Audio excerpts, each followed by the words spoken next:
Welcome, everyone, to the Islanders Never Say Die podcast. I'm your host, TJ, and with me here, as always, is our NHL analyst and expert, the grumpy old man. They say there's no shame in his game because he is always the same. That's me. Grumpy, how are you this evening, this fine Wednesday evening? Good. I tell you, TJ, you ever get where, it seems like your hair, it's like it's grown out a little bit too much, but it's good for like 3 or 4 days. Like, oh man, it's just perfect. Is that where your hair is right now? No, it's a little too long now. But I wanted to mention it yesterday, but it's a little bozo, the clownish on the sides. I put a little juice on there, but I didn't pat it down enough, so it looks like I have more hair than I really do. But I just wonder if that's ever happened to you. Probably not with your follicle situation, but certainly it's been the case for me. I was hoping you were going to say that, when your hair gets that perfect length. I was hoping you were going to tell me today was that perfect length for you, Grumpy. It was not. I could tell it's not. I'm just giving you a hard time, of course. We're both members of the Follically Challenged crew. You much more my senior, though, Grump. That being said, for those of you who are new to the show, welcome. This is a twice-a-week Islanders podcast that happens every Wednesday and Saturday at 8 p.m. Eastern Standard Time. We also go live during games, as long as the game is not held on a Thursday or a Sunday. The only reason we do not go live on Thursday or Sunday games is because we have a secondary podcasting channel called TJ and the Grumpy Old Man. That is a podcast where we talk all things sports, have a good time, shoot the shit, and just talk sports.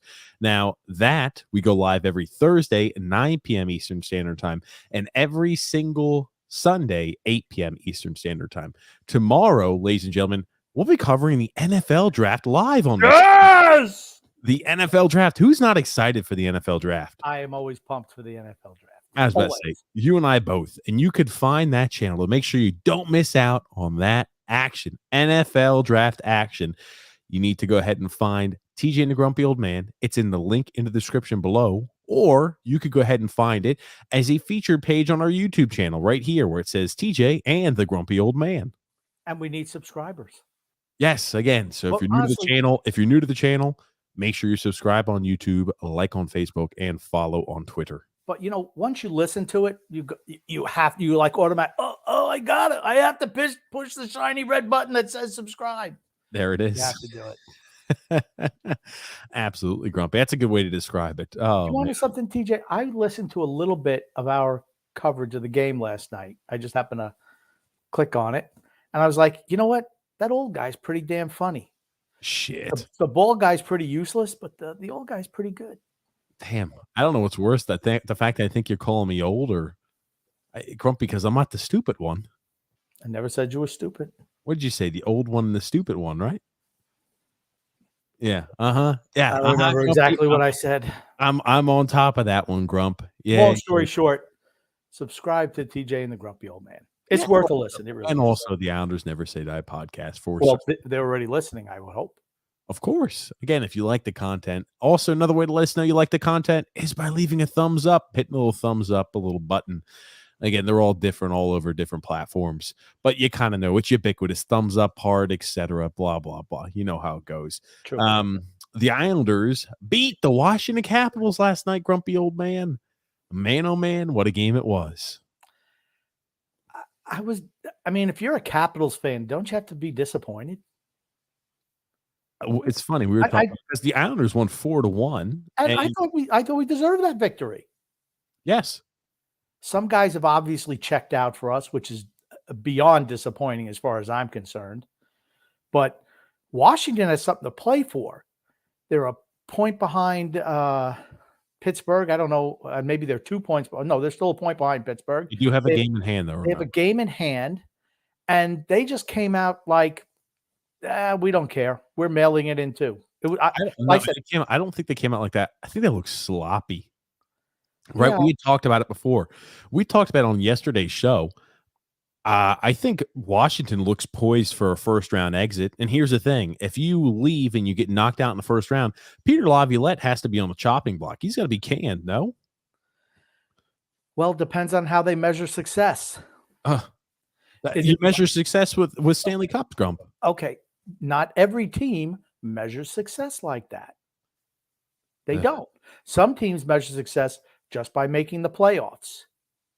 That's not what success is for a team constructed the way they are. I don't disagree, but I don't know what the thought process is. I mean, they won division title. How many years in a row did they win division? This year they came in fourth, or third or fourth. And actually, it's more about the ascension of the Rangers in Carolina as opposed to Washington falling off. I mean, they have over 100 points. That's a lot. That's enough to get you in the playoffs every year. I'm just saying, if I'm a Capitals fan, I was disappointed with the effort last night. You actually had something to play for. You either want to play Florida in the first round or you want to play the Rangers. I would probably rather face off against the Rangers than the Florida Panthers solely because, right, Florida's going to be getting back Aaron Ekblad. That is a team that could score in droves. Yeah. I just wonder what it's going to be like for them in the playoffs. It'll be interesting. Usually you kind of have to take steps incrementally. So we'll see what happens. You're talking more about the Rangers or the Florida Panthers? Florida Panthers. The Florida Panthers had did that go 5 or 6 games against Tampa last year? 5. I remember that was entertaining hockey every single night. It seemed like a lot of overtime games, a lot of games that went right down to the wire. Absolutely. It was probably the most fun series to watch. Yeah. And that's what the NHL would love to have every playoff round look like that one. And I mean, the Capitals have they've got a lot of holes. And you look at it, right? Samsonov was miserable in net for the Capitals last night. And when I say miserable, I mean miserable. I mean, you saw the Casey Cizikas goal where I don't even know what he was trying to do. Was Samsonov he was trying out for the Ice Capades over there doing twirls on the ice and and it led to a goal against. And yikes. I mean, that's a huge weakness for the Washington Capitals. No netminder. Yeah. And that'll do them in the playoffs. First of all, I don't think they're that good. I don't know how they have 100 points, but what does it say about us? I mean, like I said, I don't watch enough Capital games to know how they've played all year. I don't. But I'm like, how did you get 100 points this year? I think it's because the haves and the have-nots have such a serious disparity to where you look at it and you say, okay, they cleaned up against the less talented teams, or and maybe they won a few games where they're punching above their belt. We have not won, and it'll be very interesting at the end of the year. I'm very interested at the end of the year to see exactly how many games we won before the All-Star break and after the All-Star break against teams that made the playoffs, because that's something we've been tracking all season long. And I remember we heard we got off to a bad start, and that's why, the record wasn't good against playoff caliber teams, and they had to get everything all back to normal and equilibrium. So let's see what the numbers look like after the All-Star break. I am interested to see when all is said and done what that looks like. I don't expect to see much change. I expect it to be similar. Yeah. So yeah. Here's the other thing too I wanted to mention. I saw effort out of the Islanders last night. I saw effort. Casey, honestly, I think played his best game I've seen him play in weeks. Yep. Casey, and here's the thing. I don't want to give him too much credit because it was one game, but he played extremely well. And remember, we saw from Andrew Gross, not making excuses, but the Islanders have played 5 games in the last 7 days. We saw all those excuses. Oh, they've played so many games in such a short time period towards the tail end of the season. Not like every other team in the NHL is doing the same exact thing. And I see the effort level last night, and I'm like, well, holy shit. There's the effort. We've got 2 games left in the season. Holy shit. Leave it on the ice, boys. I was hoping, seriously, when we had lost, when we were on a 5-game losing streak, I was like, whatever, lose the last 3 games. Hopefully Columbus is able to leapfrog over us, depending on what San Jose does. Maybe they have a crazy second half. This is the last 2 or 3 games, and they maybe can jump over us, and we're sitting at 11. It pretty much looks like we're cemented at number 13 as long as we do not jump the Winnipeg Jets, which I think would be a tough order anyway. So we will not fall beneath the Columbus Blue Jackets in all likelihood, and we'll be drafting 13th in this year's NHL draft, depending on what happens with the draft lottery. Yeah. Let's just say 13th. I'd say if I'm going to Vegas, I'm betting on us to pick 13th. So, but I thought the effort level was there.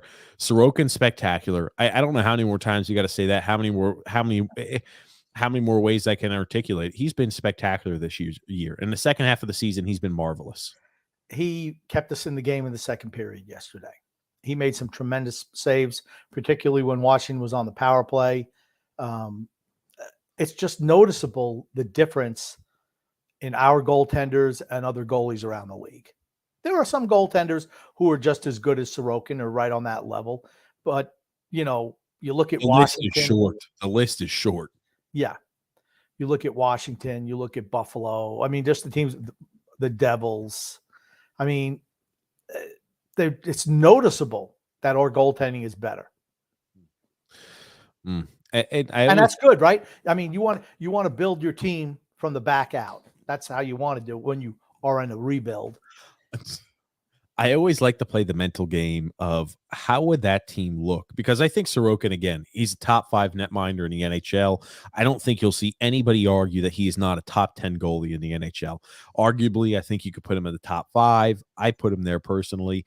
But I like to play the mental exercise of how would the team we just played look with a legitimate goalie? Because that a lot of teams we run across, and I just see incompetency in the net. I see mistake and blunder after blunder. We saw a handful of them yesterday, and the Islanders were able to make the Capitals pay, right? All the goals count the same, but I like to play the game of how much better the Washington Capitals would be with Sorokin. If they had a goalie like Sorokin, they'd be a legitimate playoff contender. I don't think they'd be a legitimate cup contender. I don't think Washington's a cup contender. They're not. They're not. And like I said, I'm very here's the thing. I'm going to call it straight whenever we're on this show, anytime. I didn't think the Islanders were a cup contender the last 2 years. I don't think Washington's a cup contender. I don't think Pittsburgh is a cup contender. Neither do I. Neither is Boston. Neither is Toronto. You want to know the cup contender out of the Eastern Conference? It's Tampa Bay. I'm telling you right now. I think Florida has a chance to go deep. I'm not saying they're making it to the Eastern Conference Finals. I'm not saying they're making it to the Stanley Cup, but I think they have a chance to win a round or two at least. Cup contender. Those are guys who can win the Stanley Cup. Those are cup contenders. Crazy shit happens in the NHL playoffs. Yeah, that's true. Like the Islanders making it to back-to-back Eastern Conference Finals. But it was too easy. I'm sorry. Yeah, all right. That's okay. But at the end of the day, we weren't cup contenders. Why? Tampa Bay was a cup contender. You and I disagree on that. Well, that's fine. When you make the Eastern Conference Finals, I consider that cup contender that year.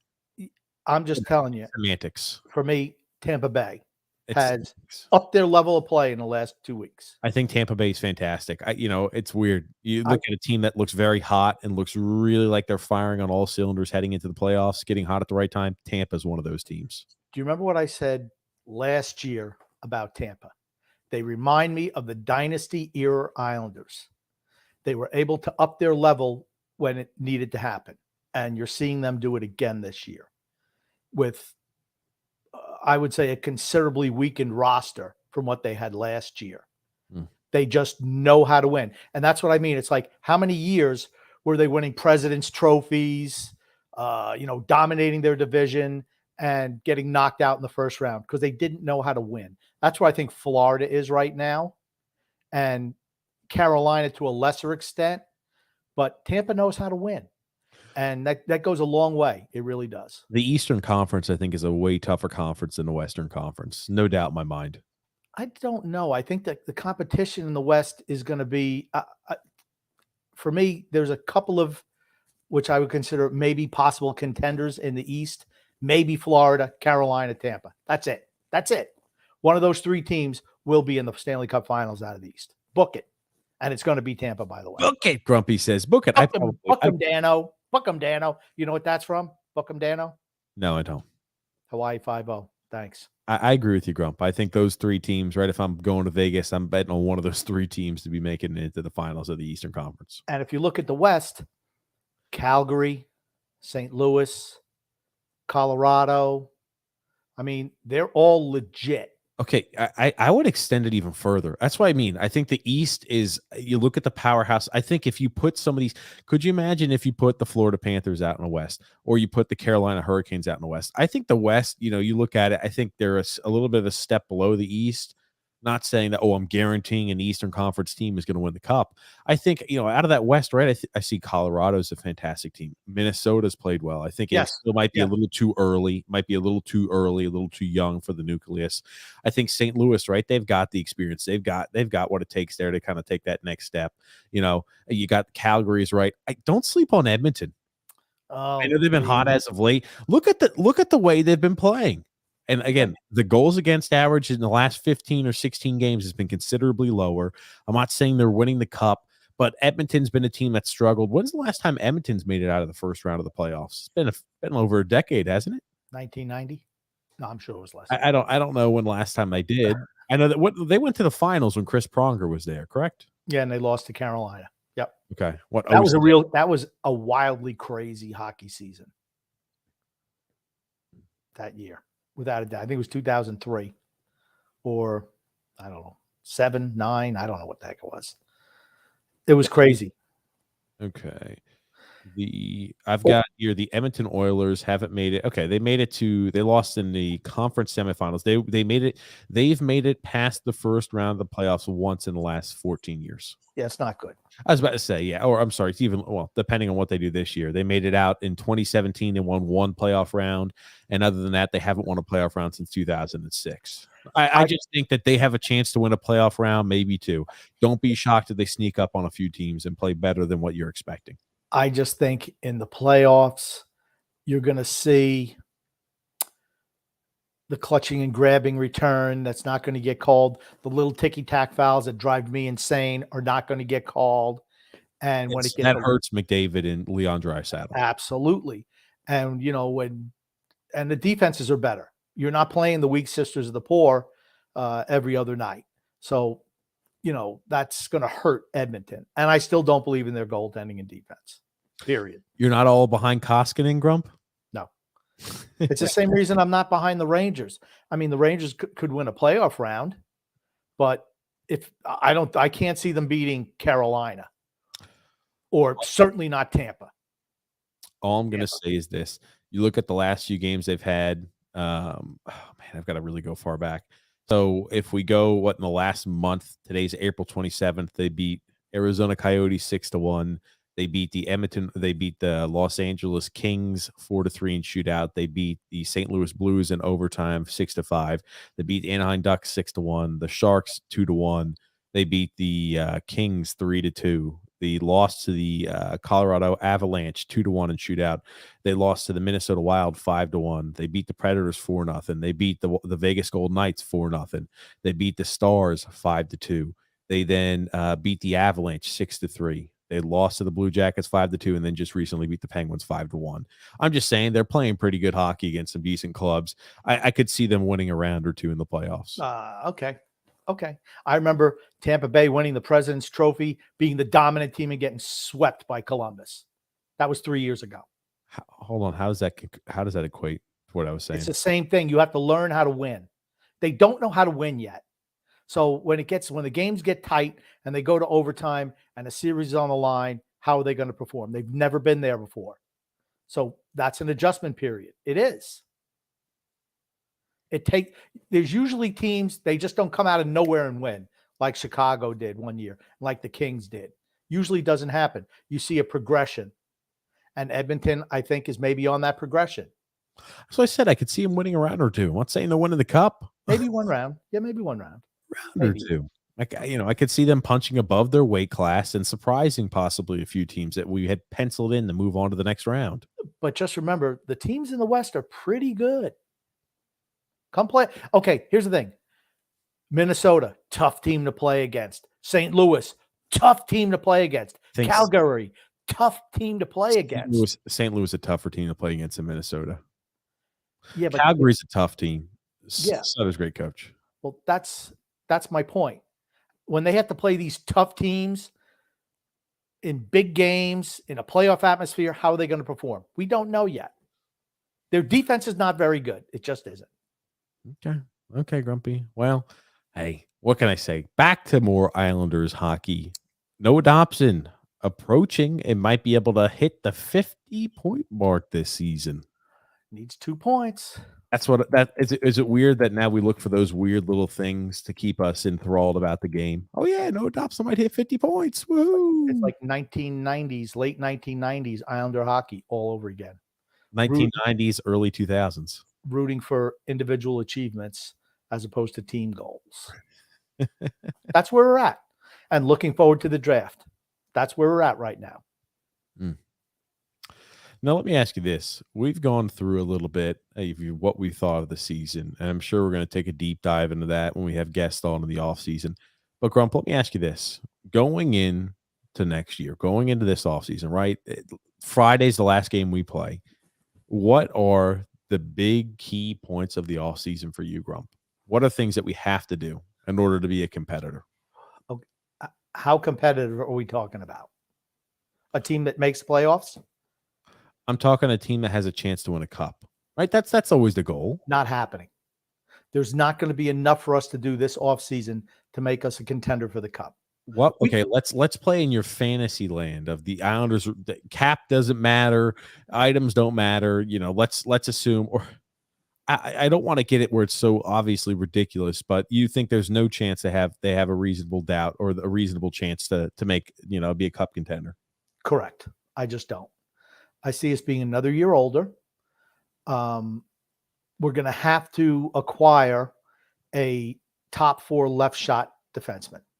Going to have to happen, whoever it is.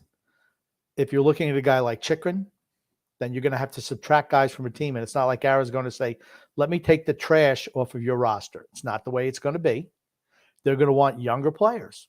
Are you willing to sacrifice more of the future for the immediate?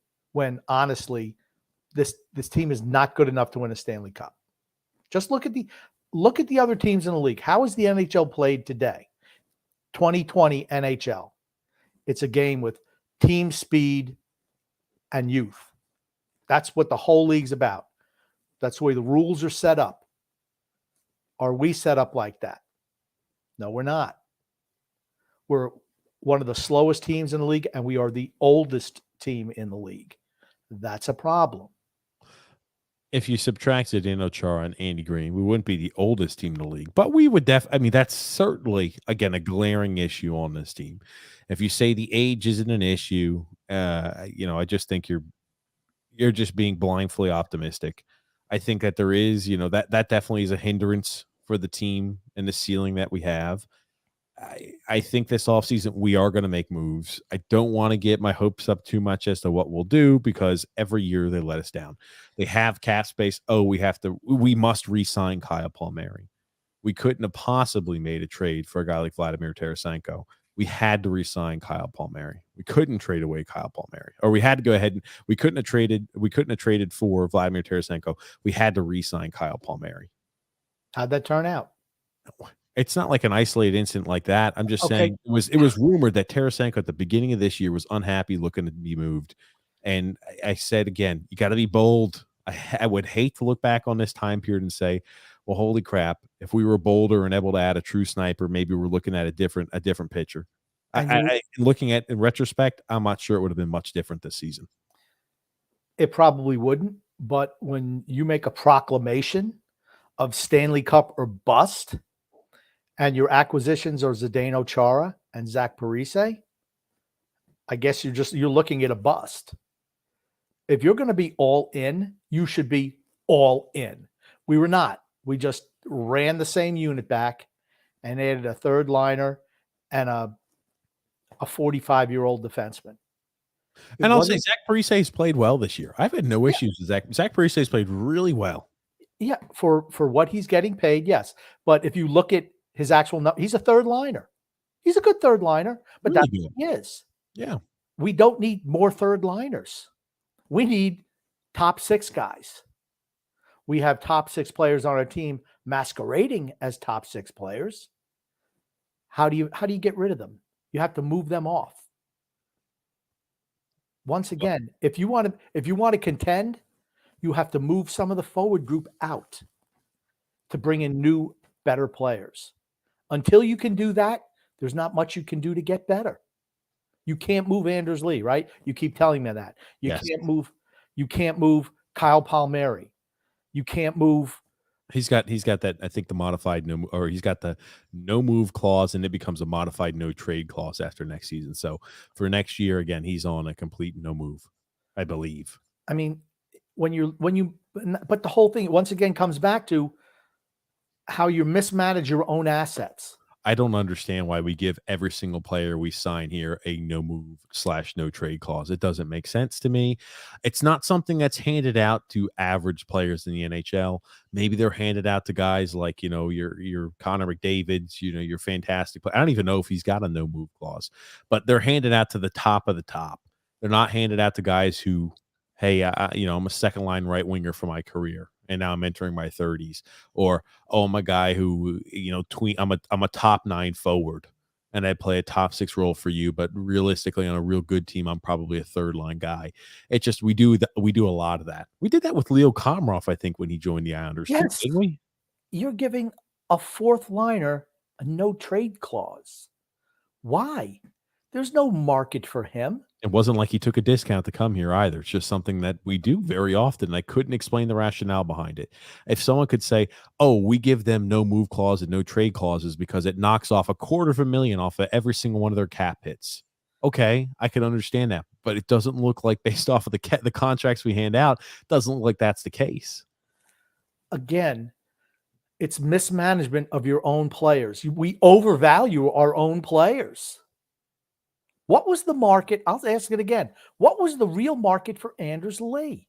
This all the time. It doesn't matter. Okay, but see, it's still valid. He did have a market. Well, hold on. He did have a market, and how this always goes when we talk about it is I say, well, Montreal was interested in him. Chicago was. I list off teams. You said, okay, no, he wasn't. They weren't that. Okay. Were they willing to offer him 7 years? The answer is probably no. I don't know. But the whole thing is, you know what you say to him? We're offering you 4, Anders Lee. That gets you through till you're 33 years old. You don't give a guy like that a 7-year deal. You just don't. Same thing with Jordan Eberle. Did he need a 5-year, $5.5 million? We wanted Panarin. Okay. You didn't get Panarin, so you pulled the Andrew Ladd 2.0 by signing Anders Lee back for a long-term deal. That's what happened when Garth Snow was GM. They lost Kyle Okposo. Holy crap. Who's left? Andrew Ladd. Sign him to a ridiculous deal. It's the same thing. That's why I always say it's AL 2.0 was that contract. Those things hurt you going forward. Casey Zizekas. Did you have to sign him to 6 years? Yikes. Yeah.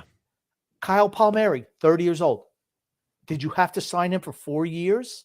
$5 million per? He was abysmal last year during the regular season. He looked good against Pittsburgh and Boston when the goalies were hurt, and he did nothing in the playoffs. How did he do this year? Not too good. I always said he's a New Jersey Devil in the down years. He's their best scorers, like Mariusz Tchaikovsky was for us back in the early 2000s. Every bad team has to have a leading goal scorer. That's what Kyle Palmieri was. I mean, again, you could have went after a Tarasenko, who certainly has a more established track record than Kyle Palmieri, has won a cup. But they didn't want to do that. Those are mistakes you make that hinder you going forward. And I hate when we do mistakes like that. This year won't be as bad because we don't have any of those players up for unrestricted free agency. Well, we do have a lot of cap space available. I will be very interested to see what exactly we do. Remember, I've said this before, and I'll say it again. For the long-term health of the team, if you could, and again, it's not good for the short-term health, right? We talk about what the team is structured to do. The team is structured to win or try to win or make an attempt to win in the short term. We're not structured right now for a team that's 3 years down the road or 4 years down the road. We're a team that has, it's the window has been closing, and it's been closing since last off season. Again, it started to close. It's on our fingers. I feel it. Unless we're able to yank that thing off the freaking hinges this off season, probably not good. So getting to your point, what could potentially make us contenders? Or certainly to make the playoffs. I'm talking really quickly before I forget. What I'm going to say is Noah Dobson, if you could sign him to a long-term deal would be a good opportunity to do so. If he's willing to take an 8-year contract, I would jump all over that. Sure, you're going to be overpaying him during these early years. I know as Phil said, hey, well, you've got, I think it's 3 years, right? He would or 3 or 4 years, he'd still be restricted free agent based off of how many games he played that rookie season. And 4 years, he would be an unrestricted free agent. If you could sign that guy to an 8-year deal, $6 million per, or $5.5 million per, I jump all over that. I know it would shorten up how much cap space you have for the now, but you're talking about, 2024, 25. You got a guy who's going to be your top defenseman who's on a sweetheart of a deal. You're going to be in a situation where a guy is signed to a Chikrin-like contract. But yes, Grumpy, I'm sorry. I want you to get back to what you think we would have to do in order to not only make the playoffs, but be a contender for the cup. Okay. A legitimate left shot defenseman minutes eater out there. I'm not saying Chikrin, but a Chikrin type to team with Ryan Pulock. That's what you're going to need, because right now Dobson needs to be playing with Pelech. That needs to be the first pairing defense core. Has to be it. Pulock, without scoring the last 3 games, is really more of a defensive presence. So you can hire a guy or trade for a guy who's more offensive and a puck mover as that left shot defenseman going forward. A Chikrin type. I'm not saying Chikrin. I'm saying a Chikrin type, so we kind of know what we're talking about. You have Scott Mayfield, at least for the beginning of the season, as your third pairing right shot defenseman. And then you can maybe, if you don't have to move a Salo to pick up that left shot defenseman, you can have somebody else in there to fill in, either a cheap veteran or sign back Sebastian Aho to play those minutes. Here's one thing you could do, Grump. Robin Salo. Okay, you keep calling them right shot and left shot defensemen. I just wish you would call them right and left defensemen. So, you look at right now, and again, Robin Salo is a guy. He's going to need a lot of seasoning still. Simple as that. Right? If you're bringing in a guy to be, hey, we're bringing in a guy who's going to be top 4. He's going to be playing behind Pelech. Let's just say hypothetically that's a guy of Chikrin or that type of ilk. That's a huge addition to the team. It is, right? You had Zdeno Chara and Andy Green in those spots earlier this year. So that is a huge addition, right? If you've got a Chikrin and Adam Pelech, you don't need your bottom pairing defenseman to play more than 14, 15 minutes of ice time a night. If that's the case, give it to Robin Salo. Don't worry about, I've got to pay so much to go out there. Give it to Robin Salo, and by halfway through the year, if he looks incompetent, he looks like he can't foot the bill, then you trade for a guy. I mean, keep it inexpensive. Keep it simple. No need to go ahead and go out and try to break the bank. If you're saying, and this is all under my thought process of how could we go ahead and keep within the cap constraints by also re-signing Noah Dobson long term. You don't need to go out and get 2 different left defensemen. If Chikrin's on a very manageable deal, you're going to have to give up an arm and a freaking leg. An arm, a leg, half your freaking other hand, and probably your ear. You're going to have to give up a boatload for him. Be ready, Islander fans. If that's what you're really asking for, you're going to have to give up a lot. I just look at what we've traded for in the past. Give up a first and a second round pick for Jean-Gabriel Pageau. Give up a second round pick for Andy Green. Give a first and a fourth for Kyle Palmieri and Zach Parise. In the offseason, they're going to overpay for a guy. They're going to overpay for a guy like Chikrin. Overpay by a mile. But you don't need the bottom pairing left defenseman to play more than 14, 15 minutes a night. If that. But when you have Scott Mayfield, he's going to warrant playing some extra minutes back there. Then you have to have that decision. Do you move Scott Mayfield now? I don't think they will. I think maybe if they're out of the playoff race next year, they'll move him at the trade deadline because he won't be signing back. Certainly not for the money that he's going to command. Let's just put it that way. And that's just my defense. And like I said, I'm saying Salo goes only because I feel it's a Chikrin. Right. And I'm just using Chikrin as an example, but he's a young, up-and-coming defenseman who's shown some potential. So that's a guy that would probably have to go back the other way. Great. No problem. If that has to happen, that has to happen. Under this scenario of we're trying to win a Stanley Cup next year, then I think we need 2 scoring forwards next year. Really quickly, so we talk about Chikrin. Before you jump to the forwards, what do you think it's going to cost on a guy like Chikrin? What do you think realistically it will cost on a guy like Chikrin? I think it's going to cost an arm and a leg. I'll start off with what I think it's going to cost, Grump, and I'll let you tell me crazy or say that's pretty much an accurate price. I think it's going to cost something like this. It's going to cost a guy like Oliver Wahlstrom. I think it's going to cost maybe an Anthony Beauvillier. I think it's going to cost a first round pick in this year's draft. And maybe they'll say throw Robin Salo in too. Then the answer for me is I'm not making that trade. I'm not making that trade either, but I'm just saying, what is their asking price going to be? But again, you're talking about trading all of your two youngest forwards. Wingers, yeah. Okay, youngest wingers, a first-round draft pick, and your top-rated defensive prospect for Jacob Chikrin, who was miserable bad this year. And here's the thing. He's benefited getting all those minutes playing on a bad Arizona team. I agree with that. So for me, the answer to that is absolutely not. Am I willing to move in Anthony Beauvillier? Yes. If you want to have a deal like that, you have to package one of our higher priced veterans to free up some salary cap space going the other way so it can help you monetarily wise, like a Josh Bailey type. What do you think they are going to want? That's what I want to know. You always avoid this question, but what do you think realistically they're going to want? I think they're going to want, I think our value, and the shitty thing about it is, I think Oliver Wahlstrom holds value to Arizona. They're a team that's young, they're a team that's rebuilding. They say, oh, this is a guy who's been hard done by, who's had bad luck, didn't really get an opportunity in a top 6 role for extended time for them. We have the ability that we can afford him time to grow into a top 6 player. We'll take a guy like Oliver Wahlstrom, who has, been underwhelming this year. We'll take him off the cheap from you. And the Islanders, again, look like they have no spot for him and very little interest and intrigue in his play. Then I think, again, you're going to be looking at a first-round pick. They're going to want a draft pick. Simple as that. I think they're going to go on a guy like an Anthony Beauvillier or a Josh Bailey. Somebody has to leave our roster going the other direction. That's going to take up cap. My offer to them would be this. No. What do you think it would cost? I'm asking what you would offer. I don't think there's much of a market for him. I don't think the market is as big as you say. They were asking for the moon. Nobody bit. Nobody bit. And I think that's the issue they're going to have this offseason too. Do you think, really quickly before you go through it, do you think the reason why nobody bid was because they're asking so much because they understand he's got term left on a very manageable deal, and it's a better to move a guy like that in the offseason?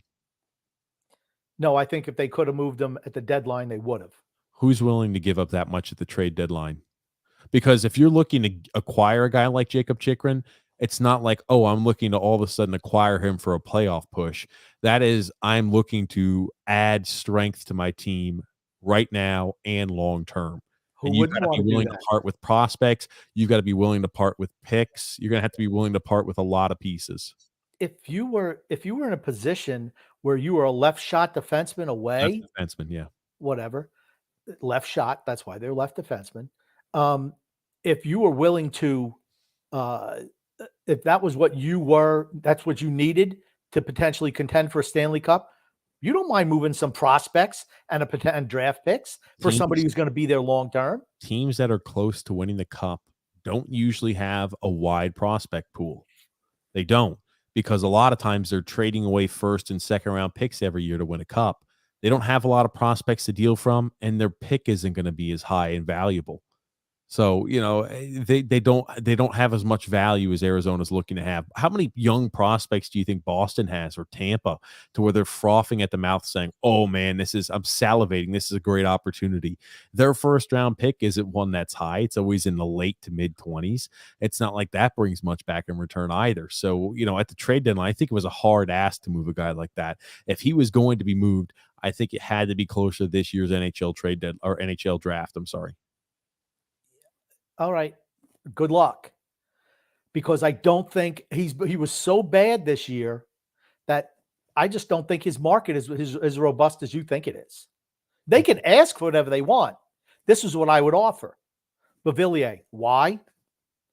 He could be a first-line winger for you. He's young. He's 24, 25 years old. He's going to be there a long time. Josh Bailey, leadership. You need money to get to the salary cap floor. You do. And a lottery protected first round pick. That's it. Not this year, next year, lottery protected. Okay. If you don't make the playoffs next year, that one goes off the board. It'll be the year after. Lottery protected first, and then I throw in Robin Salo. Oh, That's the offer I would make. If they don't take it, they don't take it. But I'm not giving up this year's first round pick. I'm just not doing that, first of all. And I'm not trading Oliver Wahlstrom. He's up. Why wouldn't Arizona love him? Every team would love to have him. Why? Because of that shot. And he's what, 21 years old on an entry-level contract? he's That's 22. any team's green. Yeah, he's 22. Yep, he's got a lot of value there for certain. I feel we don't utilize him right. We don't see the value in him at times. How many games in a row did we see him not touch a minute of power play ice time? Quite a few. Here's the thing: if they were willing to accept Josh Bailey, I'm past my peak. I literally am just a cap dump at this time period. Anthony Beauvillier, I've been wildly inconsistent my entire NHL career. On a good team, I'm a top 9 forward. On a really good team, I'm probably a third line left wing. Robin Salo and a lottery protected first round pick, that's pennies. That's pennies for a guy like that. On a guy who's got 21 points this year. Okay. Okay. Okay, so he had a bad year. He's 24. Wait, Jacob Chikrin's 24 years old, right? I think he's overrated. Wow. Overrated. I don't think he's that good. Here's the thing: it's what the market demands and what the market asks of him. I'm just saying, if that's what the price is and you're able to get him that cheap, I jump on that in a heartbeat. I don't mind, right? That's a huge upgrade over a guy like Robin Salo. Anthony Beauvillier is a guy who's wildly inconsistent. No real big loss there. Josh Bailey is addition by subtraction, and a lottery protected first round pick. Well, that means if you're making the playoffs right there, you don't have to worry about that pick. You lose the pick if you make the playoffs. If you don't make the playoffs, you still keep the pick intact. Yeah, I mean, but here's the thing. They had him on the market before the deadline. Nobody bid because their asking price was way too high. He's not. I thought I just went over it. It's going to cost a lot. Teams that were competing for the cup, that were looking to make trades, were not saying, let me bring in a young 24-year-old defenseman with no playoff experience, and that's going to cost a lot of prospects and picks. The teams that compete for cups do not have a lot of prospects and picks. You're only going to have a very select market that would be looking for a guy like that. And again, if it's got to be important with the cap. A team like Detroit, a team like that they've got cap space. They have ample cap space. They've got a lot of young prospects. They have a lot of picks. Those are teams that could acquire a player like that.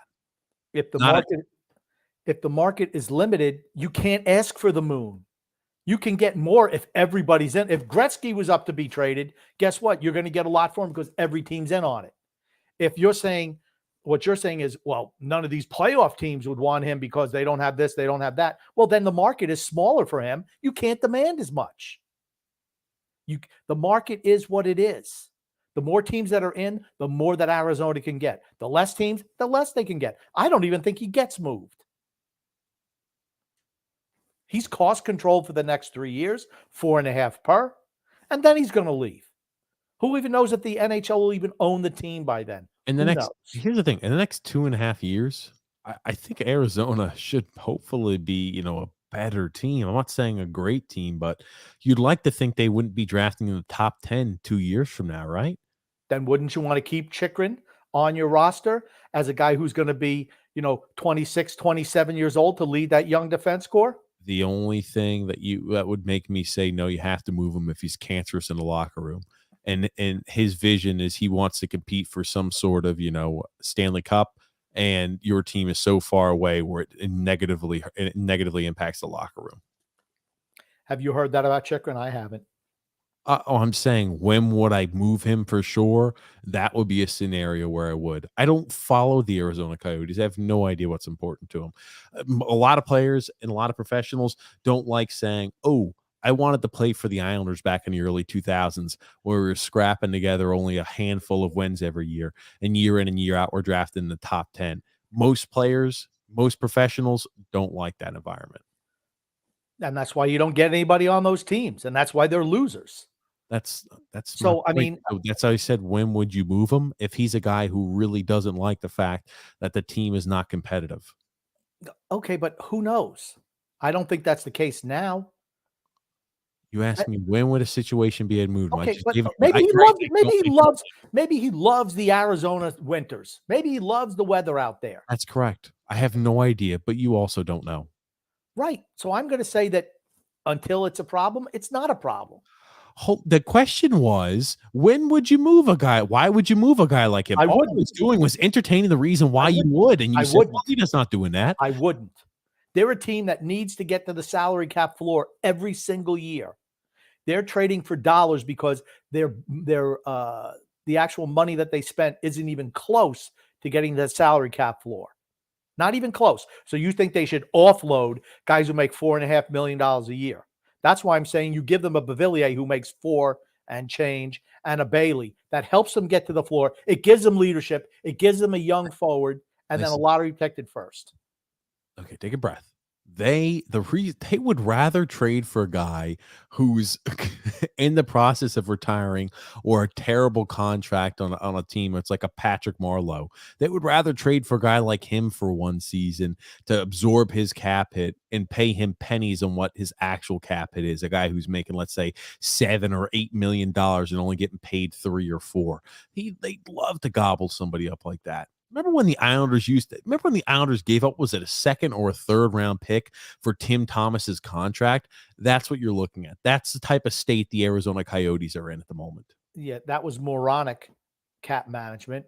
You could have gotten, because Boston had to shed cap, and you bailed them out by giving them a pick and taking cap off their hands.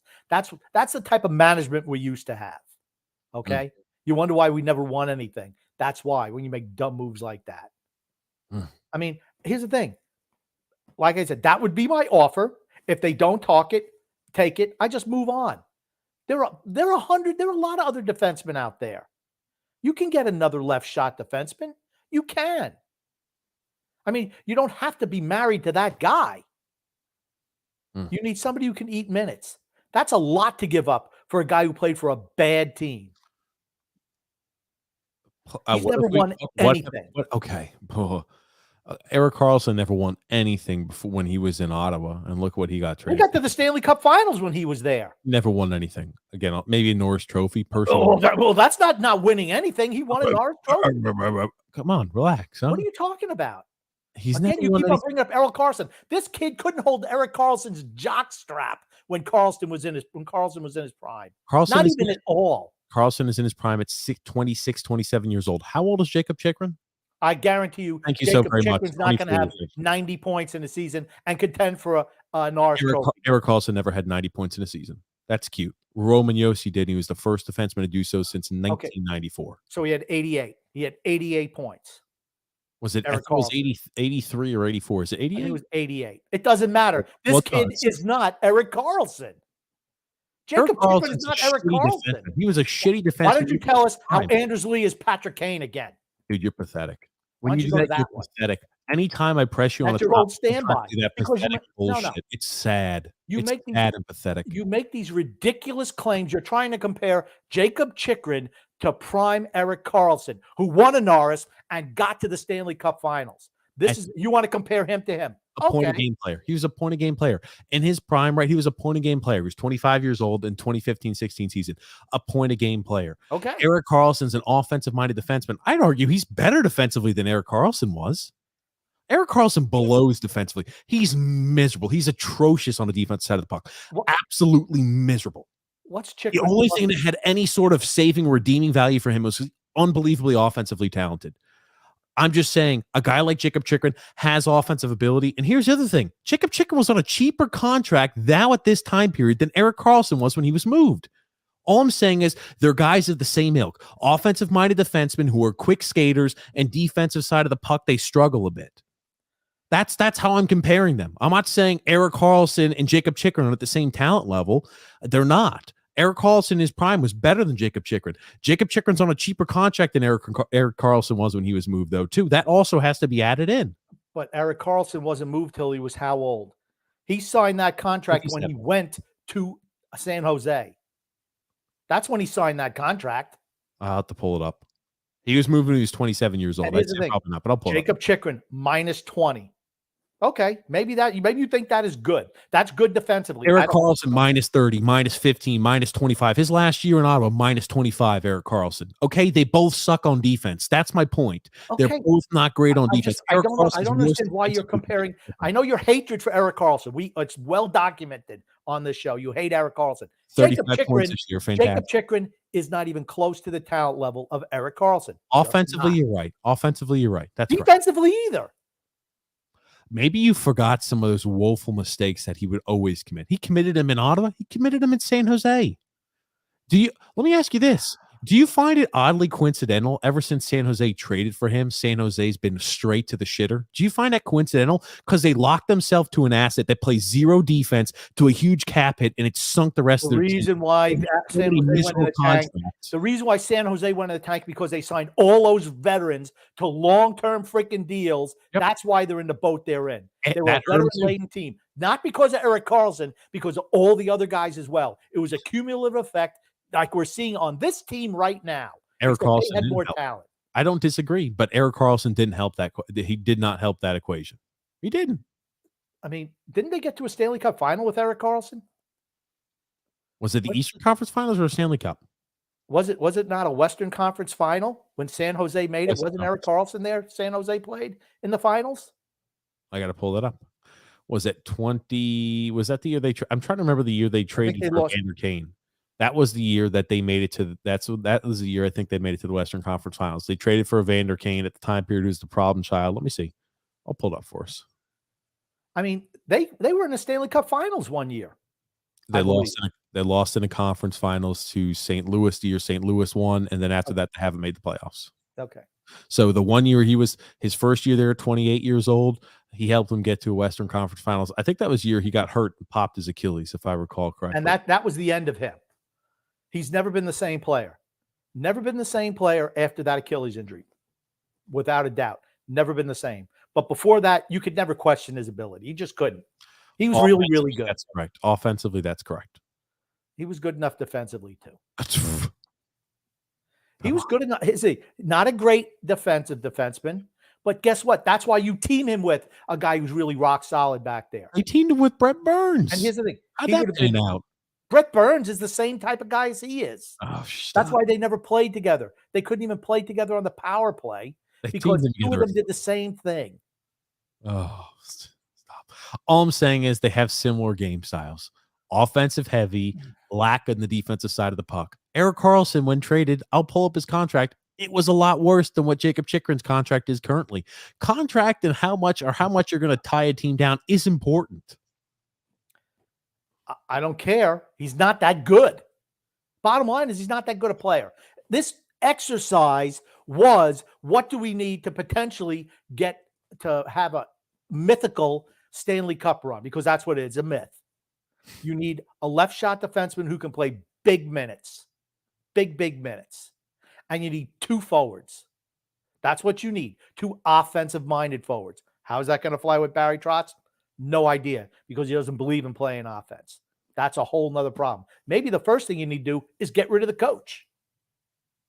That's not true, though, because we're not talented enough without a system to go anywhere. So why have you deviated away to your normal talking points? I thought we were actually having a productive conversation, but you wanted to steer it right back to the comfort zone. A little disappointed in that, Grump. But here's what I will say, right? Erik Karlsson, he was on a $6.5 million contract when he originally was traded to San Jose. Then he signed a contract that was like $11 million a year. Isn't that what I said? His contract was very manageable before that trade. $6.5 million in 2018-19. Yeah, that's still more than what Jacob Chychrun's contract is today in 2021-2022. But he was winning Norris trophies. He was the best defenseman in the league. I don't understand. Best offensive defenseman. Okay, he won the Norris trophy. That's for best defenseman. Not best offensive defenseman. Whoever puts up the most points wins the freaking Norris. He won the award. Jacob Chychrun has not won any awards except for shittiest defenseman on a piss poor team. What do they call that award? You know, they have like the golden jacket in golf. What do they call that award, Grump? That's the shit-stained suit. The shit-stained suit. Christ almighty. He's just not that good. Okay. And like I said, that would be the offer I'd make. If they take it, great, because it's got to benefit me too. If they don't want it, I'm moving on some other way. I'm not giving up the youth for a guy who's just not that good. Sorry. Okay, so you have to bring in a guy of Jacob Chikrin or an offensive-minded A left left defenseman. shot defenseman who can eat a lot of minutes. Okay, a left defenseman. Let's just keep it at that. It's a left defenseman. Hey, we Left left shot defenseman, shot left defenseman, defenseman. left defenseman. And in this scenario, right, LSD. when you traded for Chikrin, you were able to get rid of two of our most inconsistent and shitty forwards that we've got in the top six, Anthony Beauvillier and Josh Bailey. So now you've managed to find your way. Now you've got two open spots for a left winger and a right winger. Now, Grumpy, what would you do with that magic cap space that you've alleviated now with the movement of Josh Bailey and Anthony Beauvillier? Who are the guys you're targeting in the offseason regarding? Let's go for Johnny Gaudreau and Philip Forsberg. There you go. Alex Trebek, can I get Johnny Gaudreau and Philip Forsberg? Ding, ding, ding, ding, ding. Neither one of them are coming here, but that's the type of thing that needs to happen.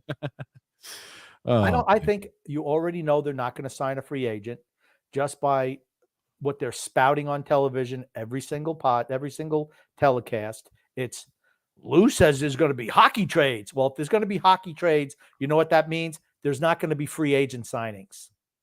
So look forward to that. And if you want to continue to dump all the young guys for older guys, it's going to get a lot worse, a lot faster than you think. Well, they'll force us into a harder rebuild, I guess. But number one, you got to sign Matt Barzal to an extension this offseason. Well, do you think they're going to do that? Or you think he's going to say, let's wait until see how the season rolls out? I think those conversations, if they come and approach him, is that piece of shit going to be behind the bench anymore?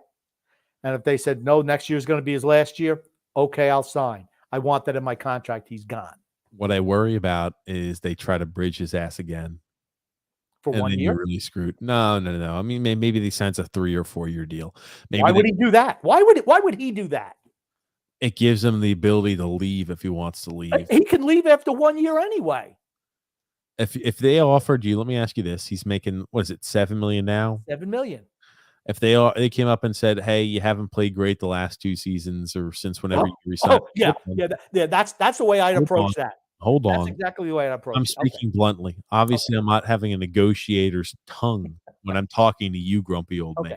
Okay. But when they go ahead and say, "Hey, we look at your production, hasn't been as good as what it's been in years past. You struggled a bit this year, right? We still think you have an inherent value. We still value you on a member of this team. We're going to give you a pay raise. We want to give you a 4-year contract at $10 million per." You don't think he'd take that? Realistically, if he wants to sign long-term, how much do you think, if you're his agent, you'd be asking for? You think he'd say, "Oh yeah, let's sign an 8-year deal at $10 million per"? Do you think his agent would say, "Yeah, sign me up for that"? I'm not sure. I'd say probably not. How does 4 years at $10 million benefit the Islanders? Here's the thing. I think he wants to get freaking paid. Simple as that. I think to see the cap start to increase quickly. I could see him saying, "Let's sign a 2-year deal." Would you be shocked at all if he said, "Let's sign a 2-year deal and let's keep the cap at the same or similar"? I could see him doing that, and I could see his agent saying, "That's great, right? Then we get to unrestricted free agency if we really don't like the way things are headed. We get 1 year after Barry Trotz is gone to see if we like how the direction of the team is, if Barry Trotz leaves or if Lou leaves, and then we can go." I could see him really wanting a 2-year contract and then saying, he's going to have 1 year after Barry Trotz leaves. He's 1 year after next year. He's 1 year to unrestricted free agency. Trotz is gone after next season. He's gone. Okay. Book it. He's gone. So Barzal will have that on a 1-year deal. That's what he'll have, because he's going to go right to unrestricted free agency at the age that he's supposed to, whatever it is, 26, 27. He's not going to give them more years. It's not going to happen. It's either long-term or it's a 1-year deal for him. If he does not want a long-term deal, you must move him. You don't want to get into a Tavares type situation. You just don't. Then once again, you're dealing from something that it can't possibly help you in the long run. All I'm saying is this, right? You've got the 1 year left on his contract. I could see him saying, "Hey, give me a 2-year contract after this 1 year's up, after next year's up, or sometime negotiating." Why would he do that? He can get himself. I don't think he wants to leave Long Island, but I don't think he's glued to the place, right? It's not like he's like, "Oh, I've got a family. I'm looking to settle down here. My family loves it here. We really want to be here. We bought a house on Long Island." It's not a Kyle Palmieri situation, Grump. I think you're in a spot to where he might say, "Let's see how things pan out. I don't think he's going to say, give me a 1-year extension. Give me 2 years. Give me an increase, and we'll play it by that. We'll play it by year. I could see him doing that. He has 1 year of restricted free agency left. Why would he sign for anything less than 1? It's either 1 or it's 8. Those are the two options: 1 or 8. He could sign fucking 2, 3, 4, 5, 6. Why would he? Doesn't matter. He wouldn't do that. If we have, let's say, a change of head coach and general manager next year, do you think at brand new he's going to say, let me sign up for somebody, Johnny Two Shoes, who I don't know, and a new head coach who I don't know? Do you think he signs on long term for that? Again, are things great with him and Barry Trotz? No, probably not. Do I think why would he not, from this standpoint, if there's any sort of question, why would he not say, give me a 2-year deal and we'll play it by year? If I like the way things are headed, if we look like we're towards a perpetual rebuild because we've continued to throw away youth and picks year after year, I don't want to be here long term for that. I could see that happening. Okay. Good. This is what's going to happen. This is what will happen. Okay. He won't sign, if he will not sign a deal this offseason, and he'll go to next season and he'll sign a 1-year deal, or he'll sign a long-term deal this offseason or next offseason. Those are the only two options. He's not going to sign anything in between. He's not going to sign a 2-year bridge deal that's going to take away a year of unrestricted free agency. That will not happen. Okay. But here's the whole thing. If he doesn't want to sign a contract this offseason, you move him. You don't let yourself get put in the same situation that they got under with John Tavares. You move him and get as much as you can for him. Do you mean this offseason or this offseason? This offseason. So if you say, hey, if you don't sign on the dotted, give me a sec. If you say, hey, if you don't sign on the dotted line before the season starts, even though you're under contract for this whole year and you're restricted free agent, we're moving you. That doesn't make sense to me. You talk to him and see what negotiations are. And it's because he has 1 more year of restricted free agency. Okay. So do you want to let him get to unrestricted free agency? The answer is no. He's got this year on his contract and another one after that as a restricted free agent. That's correct. Right. So next year and the year after, that's 2 years. Right. This is my thing. If Barry Trotz and Lou Lamoriello, let's say we have a bad year next year, we don't get everything done we want. If Barry Trotz and Lou Lamoriello go, and there's 1 year left of restricted free agency, do you think he's saying, yeah, let me sign on long term? Or do you think he's saying, okay, maybe sign me to 1-year deal, maybe sign me to 2? I don't know what the situation will be at that point. He'll say a 1-year deal. If he's unhappy with the direction of the team, he'll say a 1-year deal that gets him to unrestricted free agency. That's what he will do. Okay. Why would he do anything else? If he's happy with the direction of the team, yes, then you could possibly buy out free agency years by signing him to an 8-year deal. Absolutely. But he won't do anything in between. That just doesn't make any sense. Players have done it plenty of times before, and I wouldn't be shocked if they not when they're a year away from unrestricted free agency. They don't. When did John Tavares do his? Yeah, thank you very much. Anyway, Gronk, he was 5 years away from unrestricted free agency. 4 years away. He signed was it a 3 or a 4-year deal when he gave that extension? He signed a 5-year deal. You can make me have to check that. Check it. He was 28 when he left. He signed it at 23. And it was a 5-year deal. Let's see. Bullshit up from 5 years ago. Let's see here, Grump. That's what he signed. And they did whatever you're making, $5.5 million a year. And people said that he undervalued himself. Hold on, let's see here. They signed him a $5.5 million per a 6-year contract in 2012 was when he signed. Okay. So what was he, 22 when he signed it? Honestly, I can't do the math. What is he, 20? He's 20, or is he 31 right now? I don't think he's 31. I don't know. Somebody who's got time to do the math, please leave it in the comments below. It sounds like I'm wrong, so I will read it if I'm wrong. So he did it at a younger age, and they did buy, I think, 2 years of unrestricted free agency. That's fine. But Barzal's not going to do it a year away. He's just not going to do that. Nobody would. Nobody with a brain would do that. Okay. So if they said, hey, we're willing to offer you a 2-year contract around $9.5 or $10 million per, you think he'd say, no, thank you? Kick rocks. I'm 1 year away from making $10 or $11 million a year anywhere else for a long-term deal. Okay. So I can make, if I go to a long-term deal and I'm going to be making, let's say 12, or let's even say 13. Okay. What do you think they're going to offer you in a 1-year deal? You think they're going to increase your salary to the $10 million per? You think they're going to? You think they're Hell going to no. cut his salary to sign They're him to going to 1 year keep deal? him the same or give him a slight increase. They're not going to say, "Oh, you want to take a 1 year after next year? Oh, you want to take it? You want to go ahead and sign back for 1 year? Oh, here's 10 million." That's not how that works. They'll say, "Oh, here's 8.5. There That's you go. fine. Here's an increase." Well, here's a Grump. If you could sign a 10-year deal, right? You're looking at yourself, okay, I've made a 1.5 extra. Unless I sign a contract after this one that's over 11.5 million a year, it would have made sense for me to sign a 2-year bridge gap as long as I'm still able to project that, hey, I'm going to earn the 11.5. Okay, I'll just say that's not happening. Okay. You can call me on it if it does happen, because I guarantee you I'm going to call you back on it when it doesn't happen, because it will not. It can all be all hypothetical. You might not even be here at that time. Well, that's my point. That's my point. That's number one thing, is getting him locked up. Okay, so that's also in the offseason plan. Yes. Realistically, right? I don't think we're getting Johnny Gaudreau and Philip Forsberg. Realistically, No, who we're would not. you want? We're not. We're not signing any free agents. You heard Lou. No, It's gonna okay. be No, hockey no. trades. Hockey trades. I said, how would we make the Stanley Cup? How would be a Stanley Cup contender? If half of the country, like the whole southern half of the United States, falls off the map, some type of cataclysmic event, the West Coast goes Canada, where it's only the Metro division, I think we could win. Of course, Carolina would be gone too. They're in the South.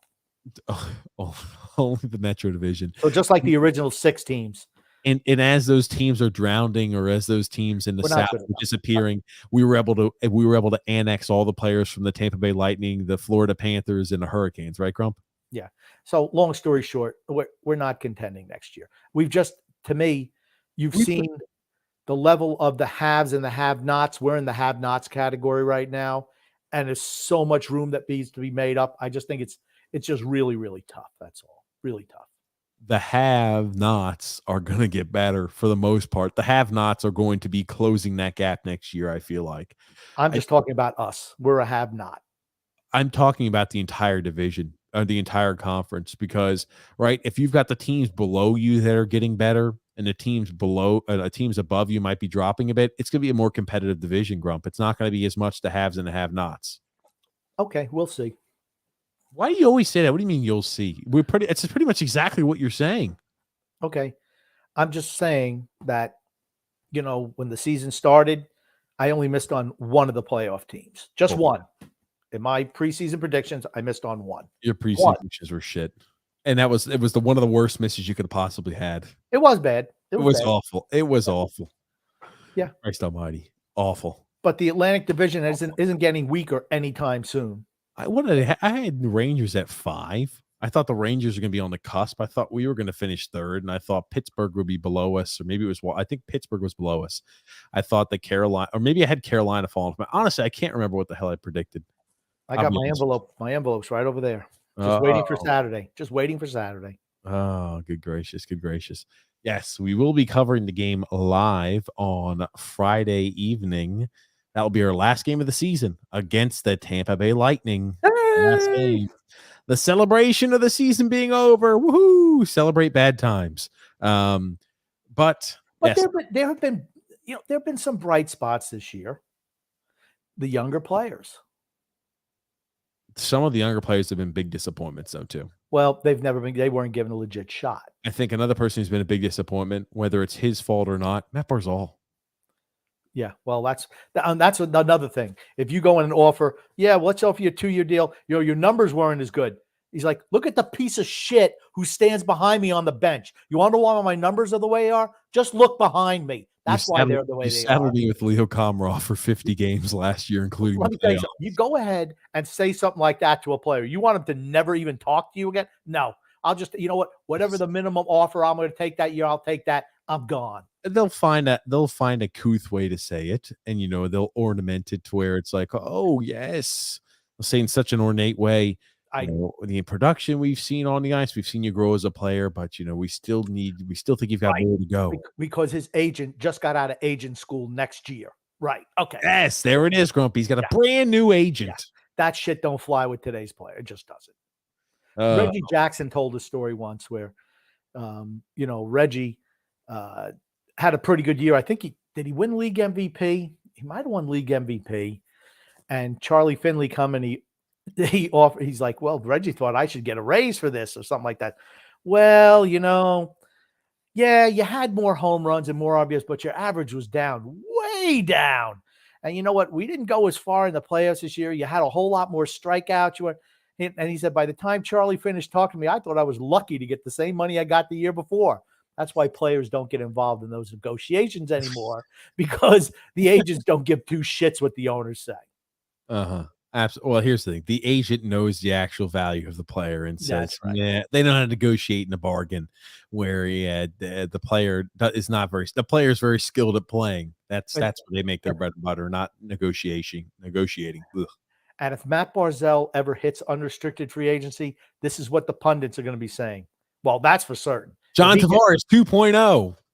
They're going to say, well, you know what? He was really hamstrung by the Barry Trotz system the last few years and the lack of talent on that Islander roster. That's what you're going to hear.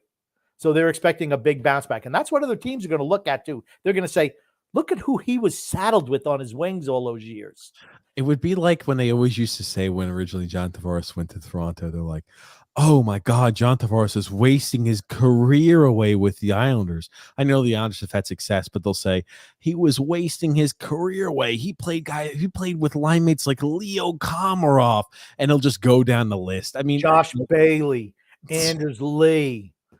Okay, the Matt Barzal has played with better line mates than John Tavares did, though. There's no doubt about that. One thing, John Tavares made players around him better. I agree with that. I mean, I never shed a tear when he left. Why? Because he was 28 years old, and you had to give him a big long-term contract for that type of money. Again, it goes against my don't sign older players to long-term deals unless they're truly, truly special. And it never hurt me that Tavares left. Never did. Big deal. Hindsight, though, if we would have kept Tavares, we wouldn't have that piece of shit Anders Lee on the team. So that was a bad for me. But here's the thing. Brock Nelson would have been a third line center, is what he would have been. Or he would have played wing. No, he would have stayed as third line center. And he would have flourished under Barry Trotz. He would have. He already has flourished as a number 2 center under Barry Trotz. That's what I'm saying. He would have flourished. I mean, it didn't matter if he played second or third line center. He would have flourished. But then we don't have to trade for J.G. Pajot. So maybe there's a first-round pick we have. You know, you can do that butterfly effect thing all night long. All I'm going to say is this. John Tavares is still pretty much a guy who's close to a point-a-game type player. I know they're paying him $11 million a year. That's a whole hell of a lot. I can't remember the last time the Islanders have had a point-a-game player. That Matt Barzal's rookie season. That's right. And then Barry Trotz got here and says, we had enough of that. We've had enough of that, buddy. And scoring isn't everything, but damn, it would be nice to score some more goals. I'll tell you that much. Oof. So we got off on a real crazy tangent today. Down the rabbit hole today. We did. That's the first time we've gone down a rabbit hole in a while. It's nice to when I could finally see the sunlight. The dreadful season's almost over, and the rain cloud's almost over. And at least we'll have some sunshine, a little bit more sunshine in the off season. It's my favorite time of the year. Before, it's when you know the season's over, all these things of, hey, this is what we should do, this is what we can do, before Lou steps in and just screws it all up. And then I'll be depressed for the rest of the summer. But I'll be positive, really, really positive from now, unless I talk to you, because anything I say you disagree with. But I have that positivity that we can make some moves that can make us better. And then Lou will screw it up by trading all the young guys. For Mark Giordano. Mark Giordano. How much you want? Yeah, whatever. Giordano. Is that like? Doesn't matter what his name is. What the hell is that chocolate? Girafrelli chocolate. What the hell is that chocolate that I'm thinking of? Ghirardelli chocolate. I thought. I forgot to tell you that. You know, Chara's probably coming back. They were greasing the skids for that last night. They did. It did sound like they were trying to wedge in the idea that Zdeno Chara might not retire, and if he doesn't, who has a better spot for Big C than us? And he doesn't look. Barry Trotz says he's playing like he's 25. And then I opined, well, you mean 25 years in the league? Because he can't damn move out there. I've got to ask this. Now, could you imagine us re-signing back Zdeno Chara? Yes. saying you're going to play the bottom line guy for us. We're going to give you vet minimum. We don't need Robin Salo. Don't worry if he's not included in a trade for Jacob Chikrin in this scenario. Don't worry, Robin Salo. We've got Zdeno Chara. We're going to roll Zdeno Chara out there as an every game defenseman, every night defenseman. Do you remember when the people at the beginning of this year thought Zdeno Chara and Andy Green were going to play one game on, one game off when Robin Salo became ready after about 20 games? Robin Salo would be ready to play in the NHL, and said Big Z and Andy Green were going to rotate. Nobody thought that. That's what we were hoping was going to happen. That's exactly right. We were hoping that would happen. That's what in Logic Town, that's what we were hoping. But no, we never rotate those older defensemen. We played them both every single freaking night and then complained and bitched and moaned about so many games in a close schedule. Well, you don't have to go ahead and suit up a 38 and a 45-year-old every single night, you know. Ugh. Well, it's true. We don't have to. We just choose to do that. So. Oh, man. I tell you, there was something funny I want to tell you. Speaking about Butch Goring, we have some very astute members that listen to the Islanders Never Say Die podcast. People who are scholars, Grump, who listen to this. And our friend, 2 Minutes of Pessimistic, I've got to give us credit. You know what? Cool your jets for a second. Grump. He provided us an SAT question, Grumpy. When's the last time you studied for a major schooling event, Grump? A long time ago. I want to say probably 35, 36, 37 years ago. A long time ago. For the SATs. You want to know how long since I studied for the SATs? How long since you studied for a test? Some sort of test. Doesn't matter. It could be SATs. Could be anything, Grump. A test. A test of your mental aptitude, Grump. Well, my job entailed me using mental aptitude. So that was every day. But like for a standardized test, like the SATs, I'm going back over 40-something years now. Oh, man. Gotcha. Well, this might be a little tough for you. So he said, he messaged me this, and he said he didn't want to originally bring it up because, you know, he felt it was too mean. I loved it, and I said we had to have it on there. So he created. It must be something attacking me. So let's see what happens. No, 2 Minutes of Pessimistic would never do that. He said he's got an SAT question. Brendan Burke is to Butch Goring as Noah Dobson is to, and he gives us a few different options, Grumpy. Oh, no. So we have a few different options we can pick from. Our first option, Roman Josi. Our second option, John Carlson. Our third option, Adam Pelech. And our fourth option, Zdeno Chara. So who do we think that would be, Grumpy, if we're answering that SAT question? It's Zdeno Chara, obviously. Brendan Burke is to Butch Goring as Noah Dobson is to the Zdeno Chara. Oh, my God. I laughed my ass off when I saw that. The 2 Minutes sticking big ups. I laughed my ass off. That was an easy one. That was easy. I was getting ready for something tough. Oh man, that brought a chuckle to my face. But Grumpy, before we start diving into the comments, we do have an ad to read from DraftKings. Hockey fans, feel the action on the ice like never before with DraftKings Sportsbook, the official sports betting partner of the NHL. Right now, new customers can bet just $1 on any team to win and get $150 in free bets if they do. If Sportsbook isn't available in your state yet, you could still hit the ice for cold hard cash. New customers can make their first deposit and play free for thousands with DraftKings Daily Fantasy Contests. Draft your lineup of 8 skaters and a goalie and rack up points for goals, assists, saves, and more. DraftKings is safe, secure, and reliable. And best of all, you can deposit and withdraw your cash whenever you want. Download the DraftKings Sportsbook app now and use the promo code THPN and bet just $1 on any NHL team to win and get $150 in free bets if they do. That's promo code THPN at DraftKings Sportsbook, the official sports betting partner of the NHL. Must be 21 years or older. Restrictions apply. See the show notes in the description below for additional details. You know, when was the last time that they changed that ad? I couldn't tell you why. Because you're reading it much more proficiently than usual. Is that how you're able to tell that they haven't moved it for a while? Is because I sound like I'm competent and I'm literate? Yeah, pretty much. It's like I got a lot of time to practice it is what it was, Grump. Like weeks and weeks and weeks. I would say months and years, Grumpy. You know, one time when I was in elementary school, I was in the play Heidi, and I was Peter the Goat Boy. What's Heidi, real quick? Heidi. You never heard of the Heidi? No. Do you ever hear of the Heidi game in football? No. Holy shit. Everyone's going to be coming at you hard and fast. Maybe we'll save that for tomorrow. Matter of fact, we will save that for tomorrow for the football fans. Here's the thing, though. TJ's going to look it up tonight. He's going to type up the little thing, so he'll be prepared for tomorrow. I'm not sure what you're talking about, Grumpy, but tell me a little more about Heidi. Go ahead, type it up. Heidi. Heidi was a little Swiss girl. She moved to live with her uncle, and there was a character called Peter the Goat Boy. And I played Peter the Goat Boy, and I had to do like a little yodel, and I had to sing and do some acting. I was good, damn good. Why don't you go ahead and replicate some of that for us now, Grump? That's all right. Let's get to the comments. Why was it called the Heidi game? Yeah, I remember that game, Grumpy. That was when the Oakland Raiders beat the New York Jets. I think it was 43-32. I'm going to call you out tomorrow on it. And don't worry, everyone will know. Everyone will know. 1968. They're all gonna know. Does it look like I was born in 1968 or alive during that time? I can't believe you haven't heard of it. It's the fact that you don't think anything existed since like 5 years ago. Well, I mean, what's the significance of the Heidi game?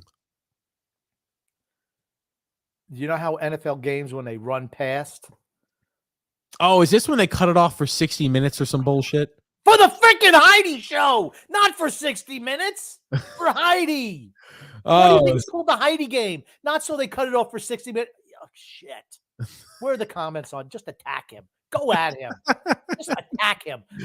That's tomorrow, man. I'm going to bury you with that alive. Oh, man. Sorry I didn't know what the Heidi game was, Grump. They only talk about it like every freaking year. They talk about it every year. Every year. Hold on. Do you really think I listen to what they say between the commentary, Grump?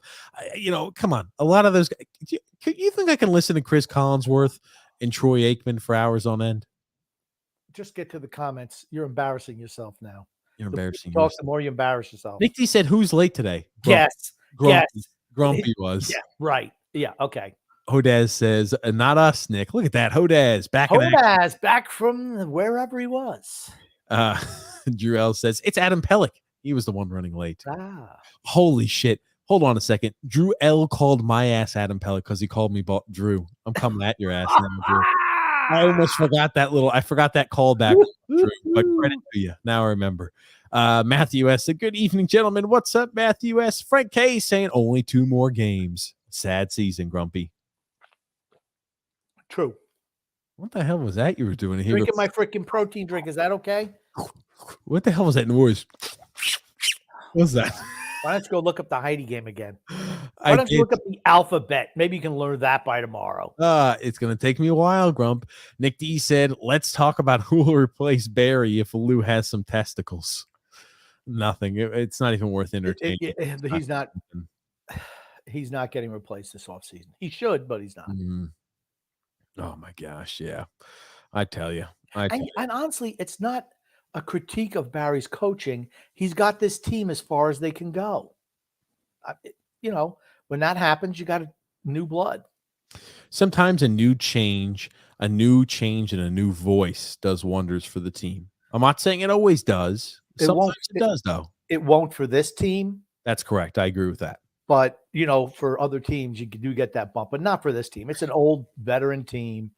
And we were playing with no effort night in and night out. Like we just got done with a 13-game road trip every single night. Yeah. We would then, right, it would be, I think, beneficial to have a change in voice in the locker room. I do definitely believe that. But I don't think a change in voice, it would help some players out. I think it could help out Anthony Bavillier, could help out Matt Barzal. I don't think it helps out guys Wallstrom, Kiefer Bellows. I don't think it helps out guys like Brock Nelson, Josh Bailey, Jean Gabriel Pajot, Anders Lee, Kyle Palmieri, Zach Parise. I don't think it helps those guys out, but it helps maybe some of the younger guys and guys who have underperformed on the trots. Pajot would benefit. I think he would too. He would benefit. The fourth line, none of them would benefit because they wouldn't be here. Well, hold on. Now I'm thinking about it. I originally said, I don't know. Pajot is I'm up in the air on. Maybe he would benefit. Maybe he wouldn't. He would. He absolutely would. Okay. Fair enough, Grumpy. Drill said, "I know Grump is irritated right now. Grumpy operates like time is money." True. I figured you like that one. Mark A says the Islanders must get Kevin Fiala. Why would Minnesota move him? I know until last night's game, he originally had 15 points in 5 games. So I know everybody looks at him and says, look at all the point production he's had. So in the last 6 games, I know he's at least has 15 points. It seems like a lot of the point production's coming in a small span. I'm not complaining, right? If we had, I don't think I've ever seen an Islander put up 15 points in a 5-game span. Didn't Barzal do that a couple of years ago? Barzal had a few 5-point games, but I'm not sure he ever had a 5-game span where he put up 15 points. That is a lot of points. It's a shit ton of points. Yeah. Tom B says here, good evening, gents. Hope you both are feeling well. Feeling good, Tom B. Hopefully you are too. And he says, who's going to go number 1 in tomorrow night's draft, gents? Tell him, DJ. Trayvon Walker. There you go. I think it's a yikes. I think you're about to see a lot of bad picks tomorrow. I just had that weird feeling in my stomach. A lot of way off the board picks. I think that as well. I think what you're going to see tomorrow night, you're going to see eventually a lot of talented guys who develop into really good players, but not a whole lot of guys who just come in and just bust it wide open to start. I just don't think that'll be the case. Akeem Aquana. He's a guy, and I cannot wait. I love my O-lineman, Icky. Yeah, Icky. Akeem Aquana. He is so unbelievably raw. Good footwork, but Jesus Christ, his pass pro is raw as all hell. His run blocking, he leans. He has no punch. He's a guy who is relatively small. He moves well, but you look at no punch, bad pass pro, not good in pass protection, always looks like he has slide side help coming to him, leans when he run blocks, no freaking punch. How many times I could say that? He's projected to be a guy who's maybe a top 5 pick, and I'm like, oh, wow. Can I stop you right now? TJ's got his hands in his pants talking about offensive line play. One looks a little sticky. One looks a little sticky. Yeah, so here are both my hands, Grump. There you go. But here's the thing. Honestly, TJ's really, really good. I used to play line, so he goes a little over the top with the offensive line talk as a former offensive lineman, but he's really good at assessing talent, unless I know better. So that doesn't happen. But he's really good at that. Jack W. back from the States. Now he's back to the UK. He says, what's up?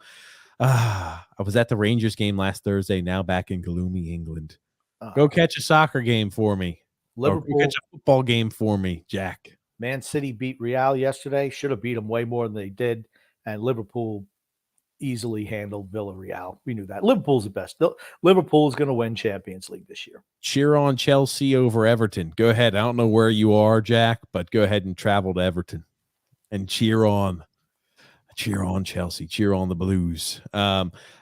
Joseph C says, in Vegas right now, that 6-hour flight always knocks me out. I'm looking forward to being at Allianz Stadium tomorrow. Or is it Allegiant? What's that, Grump? Allegiant Stadium tomorrow. That's the NFL draft is being held there, right, Grump? Yep, in Vegas, right? Yep. What do you think of Gary Bettman, grumpy old man, says Tommy B? From a guy who came from basketball, I think he's done okay as commissioner of the league. I always forget he came from freaking basketball. I always forget that. He was, right underneath David Stern when he was there.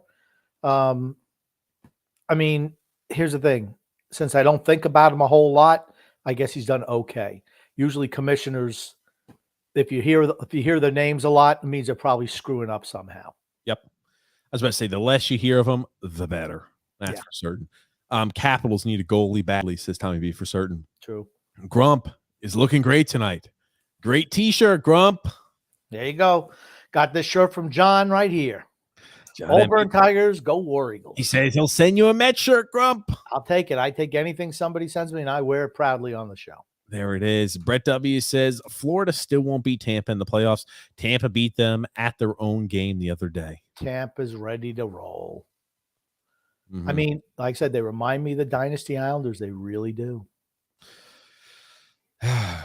They do. They're good. Can you imagine them winning the third cup in a row? You know what? Kudos to them. And it actually means more in today's day and age. Day and age. There you go. And that's in any sport. Teams that can repeat and be really successful year after year in Sally Cap era is like Salary cap, yeah. I know what it is. Sally cap. Sally cap era. I wish you I had a cap I could put on a head. You don't back in the old days, you didn't lose anybody unless you traded. Well, that's what I was about. I was going to ask you that before you answered. So thank you for answering it. But I was going to ask, what do you think is more impressive? The 4 cups we won in the 80s, or if Tampa won 3 cups in the salary cap era? I think both are unbelievably impressive in their own measure, but if they win this year, yes, that's really, really impressive because of how much they lost last offseason. And you also give them a little extra because they won during the craziness of COVID as well. I think that adds a little bit of the crazy factor. No? Okay. No. Gotcha. If they win next year, then I say they're better than we were. If they win 4 cups in a row? If they win 4 in a row in the salary cap era, that's really, really tough. Really tough. Gotcha, Grump. Time B saying here, TJ, you flying up to catch any games for the Bridgeport playoffs? No. Maybe we could go ahead and watch it. I'll be watching Bridgeport games. The first time I'll be doing it all season long because, hey, there'll be no Islanders on. He also says, was hanging out with the Isles of Misery rated R boys on Sunday at the Heineken bar celebrating my day as a New York Islanders honorary flag captain. Grump. He was hanging out with Isles Misery rated R. Grump. You like them, don't you? What do you say about Isles Misery rated R, Grump? What the hell is the Islanders honorary flag captain? Sounds like some shit made up. What do you say about the Isles Misery rated R, Grump? They're my heroes. I love them. They know it. Let me ask you this. Did you get to keep the flag? That'd be kind of cool if you get to go there and get to keep a flag. I got room on my wall, Grumpy, if they want to go ahead and make you an honorary captain, Grump. You could take down whatever picture that is in your background and you could staple that flag to the couch, or you could staple it to your wall. I would be stunned if the Islanders made me an honorary flag boy. Here's the thing. They wouldn't let you do anything because you're a freaking loose cannon, Grump. You're a loose cannon. If they only should talk to me if they want more viewers. That's all they need. But here's the thing. I remember the Carolina Panthers when I worked for the Panthers on the stat crew. They would have the flag guys. There were 4 flag guys. They sat at the corners of each end zone whenever the Panthers scored. They would run to the midfield and they crisscross and run back. And one year they were so bad, you got to be in shape because those flags are big as hell and you got to run. One year they were so bad, I think Chris Wenke was the quarterback, that those flag boys were fat as hell by the end of the year because they had nothing to do. Looks like they put about 40 pounds on. They were eating all the pregame meals, but weren't getting too many of the runs. Didn't get to burn any of those calories. Mm-hmm. Absolutely. Good gracious, Grump. I wish they would make you an honorary flag captain. I'd like to see your. I don't even know what honorary flag captain is. I'd like to see your goofy ass out there, Grump. Go woohoo! Go Croc! Go Average! I'd laugh my ass off. I'd laugh. I'm a superior flag captain. I wish. And maybe here's the thing. Maybe it's something like the the Hurricanes do. They're like, wee, and they roll like the hurricane bell, and like they all have those certain things that each team does. All of it's dumb. Hold on. Are you trying to tell me if the Carolina Hurricanes called you right now and said, Grumpy, we want you to be a Caniac. We're inviting you to the Stanley Cup Finals to roll that horn and go, wee. You'd say, no, that shit's dumb? Or would you be like, yes, please? I do it, but I still say that shit is dumb. Oh, yeah. You do it, but you're too cool for school, Grumpy. You get when your motto is, what's my motto, TJ? You read it. Holy shit. There's no shame in my game because I'm always the same. I call it as I see it. It's stupid. If they asked me to do it, I would do it, but I'd have a big smile on my face going, yeah, it is. That's what I would say. Yeah, it still is. Whee! Crank it. Oh, my God. What's that for the hurricane warning? No, it's like, I think it's like a hurricane, like a bell or alarm or something like that. They all have little different things. So maybe the Islanders do something with the flag. I'm not sure. I haven't gone to a game at UBS. Did they launch Tommy Baffy out of a cannon? No, they do that in Vegas though. So they launched Robin Leonard out of the damn cannon, and the fans would pelt him with tomatoes because they hate him so much there. That's what they were doing in Vegas, shitting all over his day. Yeah. Dude, Well, that fan base has been treating him. We haven't talked about that on that show. My God, the fan base is just oof. He's always got a special spot in everybody's hearts here. That are Islander fans. But my God, they just treat him like hasn't he been talking? Hasn't he been talking about things other than hockey though? In the offseason. Well, here's the thing. He's always done that. He did that with us. He does that all over the place. Maybe they just don't like that there. Or maybe their fans are just assholes. Maybe they just don't like that there. Vegas. I don't know. I'm just saying. Told everybody that the Capitals had shit goaltending, says Frank K, for certain. That's Greg true. Frost says, don't rule out the Hurricanes. And so does D-Cut. He says, Carolina.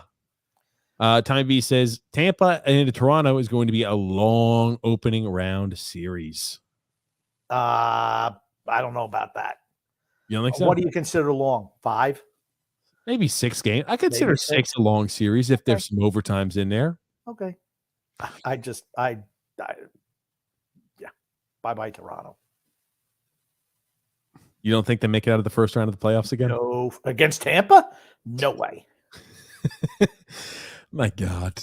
No Toronto's a freak. Maybe they shocked the world. Maybe Toronto finally. Jack Campbell is going to be hot as hell. Maybe Jack Campbell has a 9.5 save percentage in the They first. played last week. They got beat 8-1 in Toronto. They play better away. Tampa is ready for the playoffs. Okay. Paulo C says, no, guys, that Tampa-Florida series went to 6 games. It was Tampa-Carolina series that went 5 games. Okay. I couldn't remember if it was 5 or 6 games with Florida. I remember it was a close series with Florida. Joseph C says here, the Hurricanes are cup contenders, in my opinion, if Anderson is healthy. I think they're the most balanced team in the East. Grump, I'll let you respond. Yeah, I think Carolina's real good. I just think Tampa Bay is ready to go right now. Otherwise, I'd be picking Carolina. I think that's going to be your Eastern Conference final, maybe, is Carolina, Tampa.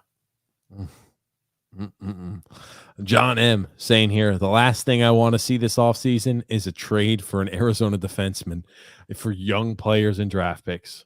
100% agreement there, John. John is smart. They're going to look to do it, though, as unfortunate part about it. Shay says here, Sorokin's stats are good, but actually watching him play is so different, and he looks much better than his stats show.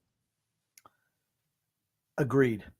Like I said, when he looks a little off, like yesterday early in the game, he looked like he wasn't comfortable.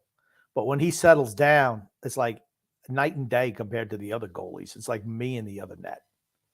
John M. says here, Grump, the Blues in Minnesota might surprise some people this year. Yeah, that's right. 100% correct. Mm-hmm. Absolutely. I don't think Colorado's a lock to make the Stanley Cup Finals by any stretch of the imagination. Brian P. says every team in the East has over 100 points. It's the first time it's ever happened. Except for us. No, I know what he means. The playoff teams. Yeah. Every playoff. I didn't know that. Yep. That's a crazy stat. Yeah. Every single team. It's because it was such a the haves and the have-nots, like I was saying earlier. It's like we were the kings of the suck squad till recently when Columbus got close. But I mean, we pretty much beat the teams below us. We just couldn't beat anybody above us. And that's the way it was for the rest of the conference as well. My goodness gracious. I just saw a funny comment. Sorry. Shay says, and the East has a lot of good teams, but they have some bad teams as well. Yes, the teams have more points, but the West is much more competitive and teams are closer. Shay knows what she's talking about. I'm telling you, I think the tippity top of the East is quite tough. Yep. It's like Everest. Joseph C says, I don't buy the Blues because Bennington is not the guy he was in 2019. And I'd be really surprised if Huso plays as well as he did in the regular season. Yeah, but he's been the starter there for a while now, and he's been doing a pretty good job.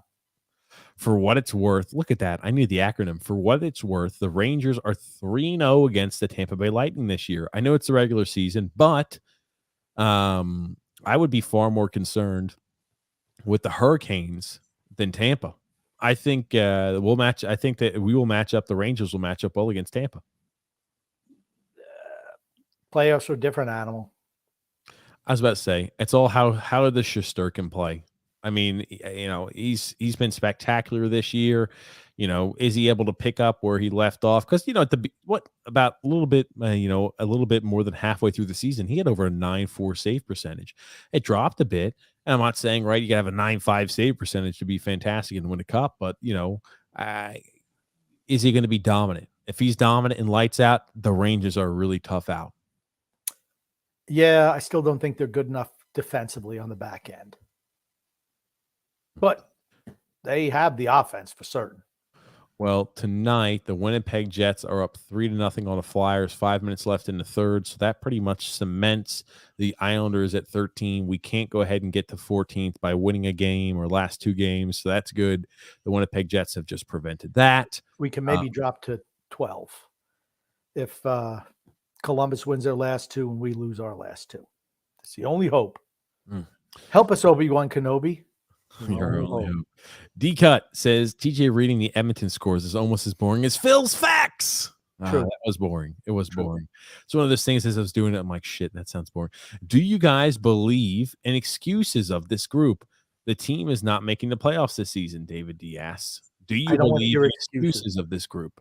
No excuses. There should be no excuses. Weren't good enough this year. That's it. Stop. It's not about road trips. It's not about stadiums. It's not about COVID. It's not about injuries. Every team has injuries every year. We were lucky the last few years. We didn't have really a whole lot of injuries. One guy in each year, right? This year we had a normal amount of injuries compared to what other teams have. It just is what it is. We were not good enough. Nothing wrong with that. Just admit it. Stop making excuses unless you're trying to sell season tickets. The way I look at it is this. Yeah, maybe I will give you a little bit by saying you got off to a hard start and things compiled. I don't give COVID. I don't give, we played so many games in such a small port. I don't give those ones. I can, because I've been in a locker room before. When you start losing early, it's easy to feel a little deflated. That being said, these guys are veterans. Thank you. These guys are 33, 34, 32, 31. They're all veterans. They all it would have been tough, right? Don't get me wrong. And I really would have expected on this team's veteran leadership that they would be at the end of the season and it'd be a hard fought battle. And they would say making the playoffs was a hard issue, right? It was tough for us to make the playoffs this year, but we pulled together as a team. We were able to overcome that obstacle in those early losing streaks, but we just weren't able to do so. So I was a little surprised by that. I'm willing to give them a tiny bit of an excuse there, but you're not going to catch me giving them excuses. Some people are giving 5, 6, 7 different excuses to explain why they fell off the planet. I think it may be a little simpler than what they're trying to opine. We're old and slow in a fast and young league. That's the reason why. Think about how bad it would have been if we didn't have Sorokin in net. We have been a miraculously healthy team for the last 3-4 years under Barry Trotz, and knock on freaking wood that continues. People say, well, hold on, TC, we lost Anders Lee. Yeah, that was one guy. We lost Anders Lee, made to the Eastern Conference Finals, and we replaced him with freaking Leo Komarov. 2 years ago or 3 years ago, we lost Adam Pelech for a short time, right? This year, we lost Ryan Pulock for a short stretch. We didn't miss Brock Nelson really much for many stretch. We didn't miss Anders Lee for many stretches. We didn't miss Kyle Palmieri. We didn't miss Josh Bailey. A lot of our players were healthy. You look at some of these teams. Look, again, Philly is a little different, but look how many injuries the Philadelphia Flyers have. They've got like 3 top 6 forwards out, 2 of their top 4 defensemen. Some teams can really get hit by the injury bug, and it plagues the team. We have been very fortunate the last few years with a lack of injuries. If our team had many injuries, like Matt Barzal was out for an extended time period, Brock Nelson was out for an extended time period, Anthony Baviglia was out for an extended time period, all 3 of those guys at once, and you were missing Pelech and Pulock, yeah, I think there's a reason to think that, yes, I could explain that's the reason why we struggled. We were relatively healthy, though, this year. So I don't know. Every team suffers injuries. We just haven't the last 3 years, like you mentioned. This year, guys missed 4 or 5 games in this season. The last 4 years, even since when Robin Leonard and Thomas Greiss their first season here. Yeah, we haven't really. I think we've been very fortunate. And then Well, we had Varlamov and Grice. I mean, like, look at it. We have been very fortunate regarding the injury bug, and I hope it continues that way. well, this is, like I said, this is the fourth year of the Trotz Lamorilla regime. So, Yeah. And you all know, 4 years, I think we've been very healthy. yeah, I mean, we had the normal amount of injuries you would expect for a team this year. Not any more or any less. Guys missed, like I said, 3-4 games or whatever. But the 3 previous years, we've been remarkably healthy. Mm. Could also help that the fact that 2 of those years were shortened seasons. Yeah, that maybe helps a little bit on the injury trail, right? You're going to play less games. The wear and tear in your body is going to be less situations that you could go ahead and get injured in. Yeah, for certain. Alexander says, hey, guys, hope you're doing well. Thanks, Alexander. Hope you are too. Al's family, hope you guys are doing well. Yes, Al's family, hope you're doing well. Paul OC says, I think the East is stronger than the West. When I look at the top 8 teams from first to 8, I think the East is stronger. Overall, I think the depth in the West is better. Some teams that did make the playoffs in the West certainly would have been better than we are. But I think the East is top heavy compared to the West. Christ almighty. Rob G says here, what's up, fellas? Glad to be here. Call Islanders for the next year all the way. Islanders winning the cup, Grumpy, next year. There you go, Rob. Optimism is there, but a lot of work still needs to be done. Shay says here, as much as we need a left defenseman, we can't trade our future for one. If Salo is in that deal, we would need another left defenseman to replace him. I know I'm biased towards Salo, but he's not worth it in a trade for Chikrin. And Grump, you see Shay, do you see a picture? She's holding like a fathead or a cardboard cutout. Do you know who that is of, Grump? I think that's of Robin Salo. That it is. So I do like the honesty there, Shay. It's all right. Absolutely. Matthew C says here, all we need, we just need to move Josh Bailey, Bavillier, and Matt Martin. Yeah, we can move. We can afford to move a few other guys as well. So, absolutely. That would be a good start, though. Dimitri P said, we could still make the playoffs. Let's borrow like 30 games from the next season against the bottom feeder teams and use it this year. I laughed my ass off when I saw this. Yes. We could still make the playoffs, Grump. Next year, maybe. The Hockey Podcast Network says, great show as always, boy. Grump is a legend. Grump, you're not going to flame the boys from the Hockey Podcast Network, Dylan Ish? Why would they? They didn't talk shit about me. That's what you do. I didn't know, Grumpy. I figured it was a cheap pop for you. Usually they were nice to me. Why would I say something mean to them? They're nice to me. Not like you. You're like an animal towards me. Unlike an animal towards you, Grump. What type of animal am I like, Grumpy? A filthy animal. If you're in the desert, let me ask you this. We're in the Sahara. Keep the change, you filthy animal. We're in the Sahara Desert, Grump. What type of animal are you, and what type of animal am I as we're venturing through the Sahara? If I'm a mean animal, I'm a filthy animal. I'm a nice animal. Christ, I was hoping you'd get down the rabbit hole of what type of animal, but that's fine. You're not willing to entertain it. I understand. No. Rob G says, Grumpy knows the deal. Mateo N says, hello there, Daddy Grump. It's kind of weird when he says that, but okay. David D says, we offer players long-term deals because no top free agent player will sign here. When's the last time? Never. Andrew Ladd. Oh. Yeah, nobody wants to come here. Nobody. And again, anyone who's an offensive talent, why on God's green earth would they want to come play for Barry Trotz? It just doesn't make any sense. Maybe you could have sold that we were cup contenders previously, even though we weren't. Maybe you could have sold that, but can you do that now? No. Yeah, I want to go from a team, let's see. Let's say Nashville, for instance. Okay? Nashville is first in their first wild card team. I want to leave Nashville to go play for the Islanders, who were 20-plus points out of a playoff spot. That's where I want to go to advance my career. No. Brian P says, here's the Islanders in a nutshell. Nikita Kucherov played 45 games this year and had 66 points. And basically half the season, he has more points than every other Islander does in 80 games played. That's what talented players can do for you. Brian P., that was like a big old pill of depression. That was like a big old cup of coffee and a big old, hey, surreal moment, and says, when you think things are somewhat okay, maybe you could squint at it and be like, oh, maybe things aren't that bad. Kucherov, 45 games played this year, has more points than any other Islander this season. Holy shit. Wow.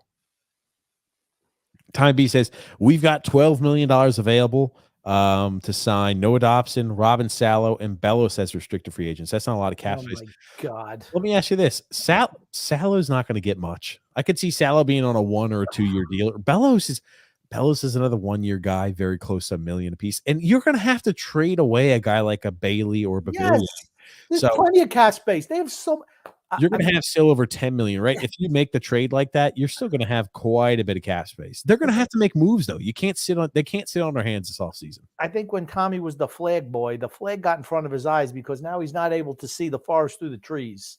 Because no, he's just saying that's how much cap space. We did say we had a lot of cap. Okay. These are old questions. Okay, that's fine. But look at it this way. If you want to bring anybody on the team, you're going to have to get rid of some guys off the team. And there's how your salary cap works. Well, I think they're talking more about my comments about Noah Dobson. I said I'm still all down for an 8-year deal on Noah Dobson. If he's willing to take $6 million, I'm there for a heartbeat. Okay, 6. Bellows gets maybe 2 or 1.5. Whatever. Bellows gets 1, maybe 1.25. Okay, he makes that now. I don't give him an increase. He'll get an increase. It won't be big, but let's say he makes. I'm just trying to make the numbers work. Let's say $3 million between Salo and Bellows and 6 for Dobson. That's still $3 million before you make any moves. You don't have the issues you had last year where you had to offload cap to sign your own players. That's not an issue this year. Okay, I'll be interested. Only 12 million there too. The Flumpy Scump. Flumpy Scump. What's a Flumpy Scump? Jesus. I think whether you like it or not, the Scump has arrived, and it's better than ever. Get ready, the Flumpy Scump. Flumpy Scump. Jesus, that name just sounds disgusting. Scumpy Flump would be worse. Stumpy Flump. Don't give him ideas, damn it, Grump. This guy's already a menace. He's the Flumpy Scump. He's a menace. He's a menace to this show, Grumpy. He's a menace to everything that's good. Flumpy Scump. We're going to hunt all the Flumpy Scumps down in the world, and you're next, Flumpy Scump. What a film says here. Howdy, Grump and TJ. What's up, Buddha? What's up, Buddha? Absolutely. Ben Sherratt, perhaps. I don't think he's that good. What do you think the asking price on a guy like Ben Sherratt would be? I don't know. I just don't think he's that good either. I don't know. I want Victor Hedman. Ben Sherratt's 30 years old. I want Victor Hedman. That'd be the type of guy we'd bring in, though, Ben Sherratt. But he's unrestricted free agent, isn't he? I believe so. So all it takes is money to sign him. Why would he want to come here, though? Again, his current cap hit is $1.75 million. Yeah, they'll try to sign him back in Florida. Why wouldn't they? Well, he was traded originally from Montreal. He just signed with Florida, or he just was traded to Florida this season. You think they're going to re-sign him back? Never know. Maybe they're happy with him. If they're happy with him, they'll try to bring him back. Okay, fair enough. He's cheap, that's for certain. Drew L says in a Dobson deal you brought up, TJ, is the same practically as Adam Fox in the same situation. Fox makes more money than $6 million per, though. Yeah, I was about to say. But I do remember a lot of people laughing you out of the building when you suggested that earlier in the year. They laughed my ass off the stage when I said he'd have 10 goals. You think he's going to score 10? I said, yes. I'm feeling very confident, Phil. You know who I'm coming at, Phil. I just can't wait to ask Phil what he thinks about who was better this season, John Tavares or Brock Nelson. That was something we were talking about. Oh, God. I knew you were going to have that reaction. Oh, no. Brock Nelson doesn't make anyone better. Tavares does. John A says the majority of free agents in this class of forwards are old timers that play center. No, not many play wing aside from Burakovsky, who is under 30, who, by the way, played for Barry Trotz. Klinberg is the only defenseman under 30. Burakovsky hates Barry Trotz. He was one of his whipping boys in Washington. That's why he got moved to Colorado. He will not be coming here. You're right. Most of the forwards are old guys. Why would you sign those guys? Again, they're overpriced. You don't get your bang for the buck long term. Like I said, we're between a rock and a hard place. Got to rebuild through the draft. The draft. Young, fast players instead of old, slow players. Got to build through the draft, Grumpy says. The day of reckoning is upon us. Ariel C said, we're probably going to go trade for a left-handed defenseman and then try to sign a free agent. I agree with Ariel. Shay says, I would give him 4 years, $3.5 to $5 million per, and extend after this contract. You can't give him that big of a contract after one great season. He wasn't even good the whole season, especially until he was benched. Well, see, for me, I'm willing to roll a dice on him because I think his improvements is real. Remember, he also played with Chara this year. So it's like playing by himself back there. He was playing with himself back there. Hey, Hooper, stop playing with yourself, will you? Brendan Burke. Go ahead. Stop playing with yourself, Hooper. He's up there playing solitaire. I still can't get over that. Brendan Burke is to Butch Goring as Noah Dobson is to Zdeno Chara. I'll laugh my ass off. Yeah. Oh, my goodness gracious. Anyway, back to comments. D-Cut says, don't be shocked if Nick Leddy is back. Holy crap. Talk about your failure being complete. Out of revenge or Return of the Jedi. My gosh. It depends on what he's asking for. Nothing. I don't care if he wants nothing. I don't want him back. Why would you want to bring back Nick Leddy? He's in his 30s now. What are you going to give him? 6-year deal? No. I mean, a short-term deal. If he was taking a short-term deal on the cheap, why not? Goodbye. Been there, done that. If he came up to you and said, hey, I only want us a 3-year contract, $1.5 million a year. Is it at vet minimum? $1.5 million a year. He's not going to do that. But if it was cheap enough, if it was, let's say this here, let's say he's had such a shitty year. He's like, I only want $2 million. The value that I'm at right now is at an all-time low and nobody wants to sign me. I'm willing to take a 3-year deal at $2 million a year. He wouldn't do that. I think he would demand, he's probably going to get about $4 million a year, I'd assume. Wouldn't you? Go ahead. Get it somewhere else. Again, he was miserable with us at the end. Just bad. Yes. He was bad in Detroit. They gave up to him after, 6 months? Get him the hell out of here. We don't want him here. He's infecting all the rest of the young defensemen on a team. No, don't want him. Barry would love to have him back. Oh, my God. Oh, man. There, he would. Tom B said, Sebastian Aho is terrible. He's exactly what we don't need.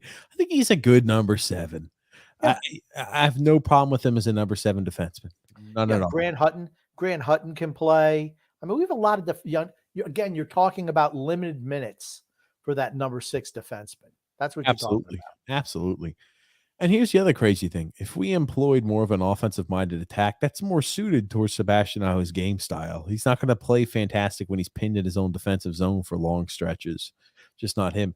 D-Cut says, Dobson will sign a bridge deal. I think he probably will too. 2 to 3 years at $3.5, $4 million a year. I think that's what they're going to do.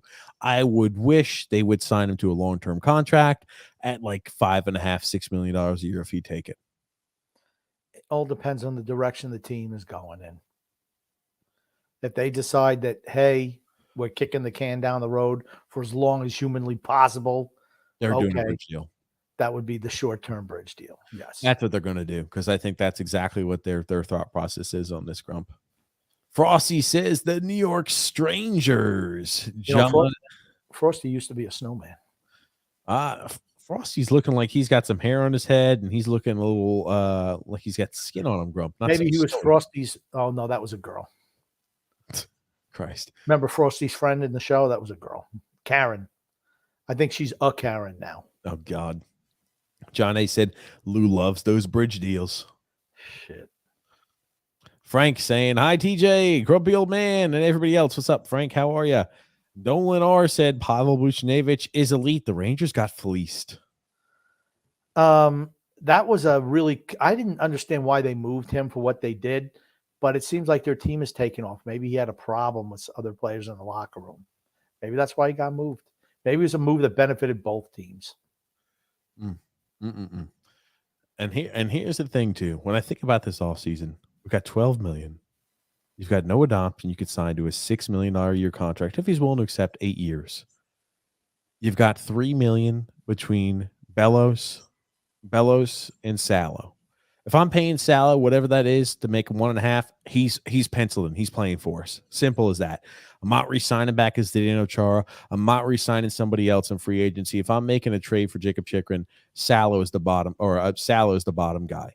You have enough room in Grump's scenario if you trade away a guy like, which I don't think would happen. If you trade away a guy like Bavillier, you trade away a guy as well like a Josh Bailey. That frees up $9 million additionally in space. That gives you $12 million again. You could go ahead and bring on the 4.5 that Jacob Chikrin makes, and then you're looking at yourself about $8.5 million of cap space. You have cap space, just have to know how to use it. Yeah. I mean, like, here's the thing. What's Philip Forsberg going to get? I would assume he's not coming here. He's not playing for the Islanders. Doesn't matter.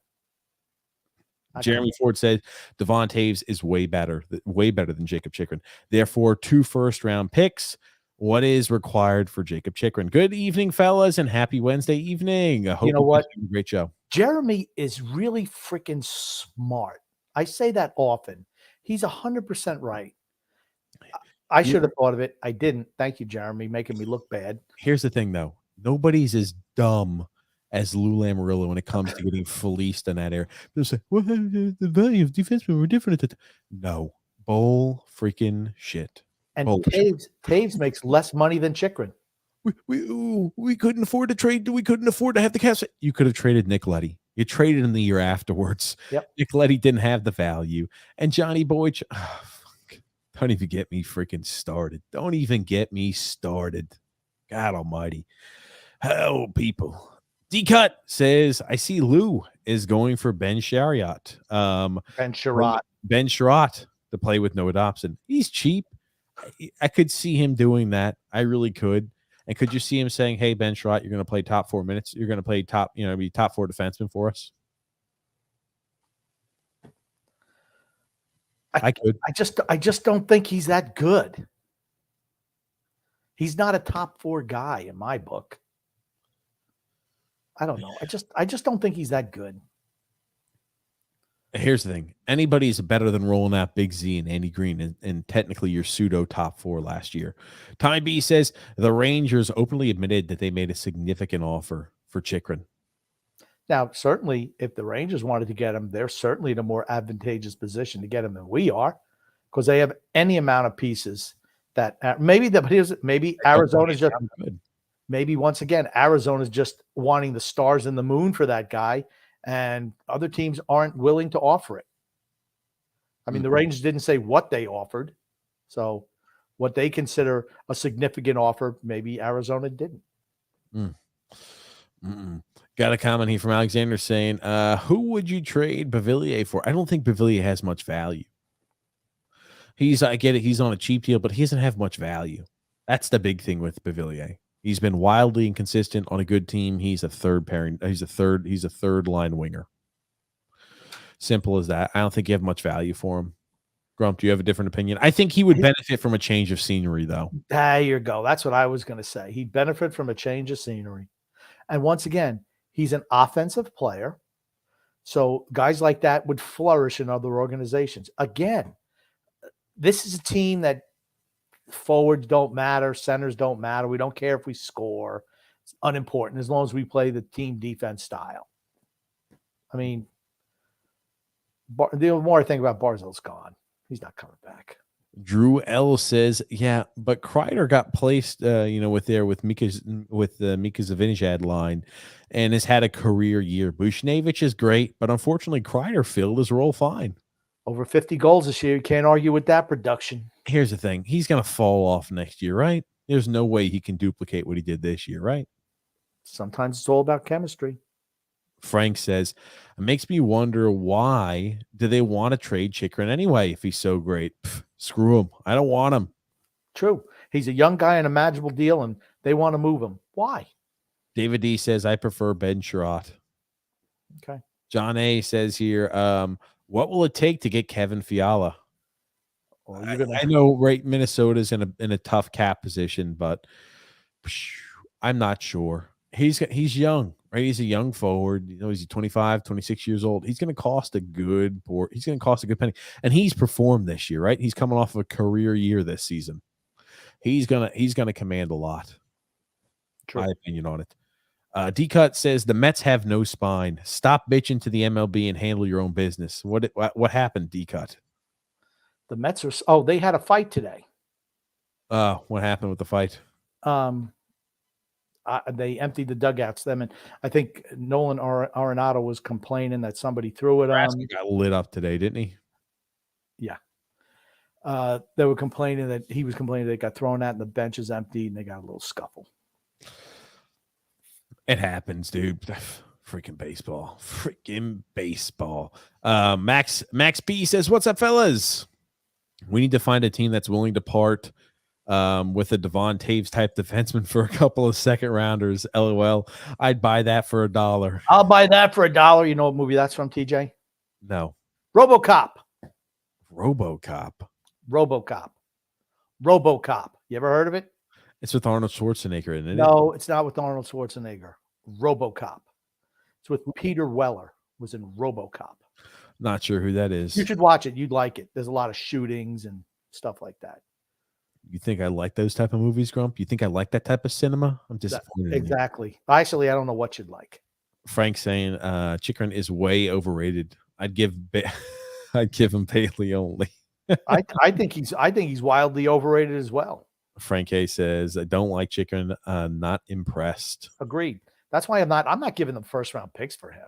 David D says, nobody wants Josh Bailey. Lou wants him to reach 1,000 games as a member of the Islanders. LOL. Who cares? It's about winning first. Bailey sucks. Christ almighty. He has no market. He's never had a market, ever. Can't give him away. You cannot give Josh Bailey away.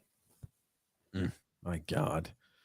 I tell you, George P said they ain't getting used pucks and broken sticks. They're not getting used pucks and broken sticks for Bailey. Okay, they're not getting used pucks, but I think they could get a couple of broken sticks for Bailey. There we go. Brady Gaines says for the Islanders, give me Theodore, Dunn, or McCabe. Well, Brian McCabe is probably somebody that Lou would look to pick up. He's like 50 now, so maybe that's somebody we're looking for. But Shea Theodore is not a bad option, or Vince Dunn. No problem there. I wouldn't mind Vince Dunn, but again, Seattle has a lot of those left shot defensemen.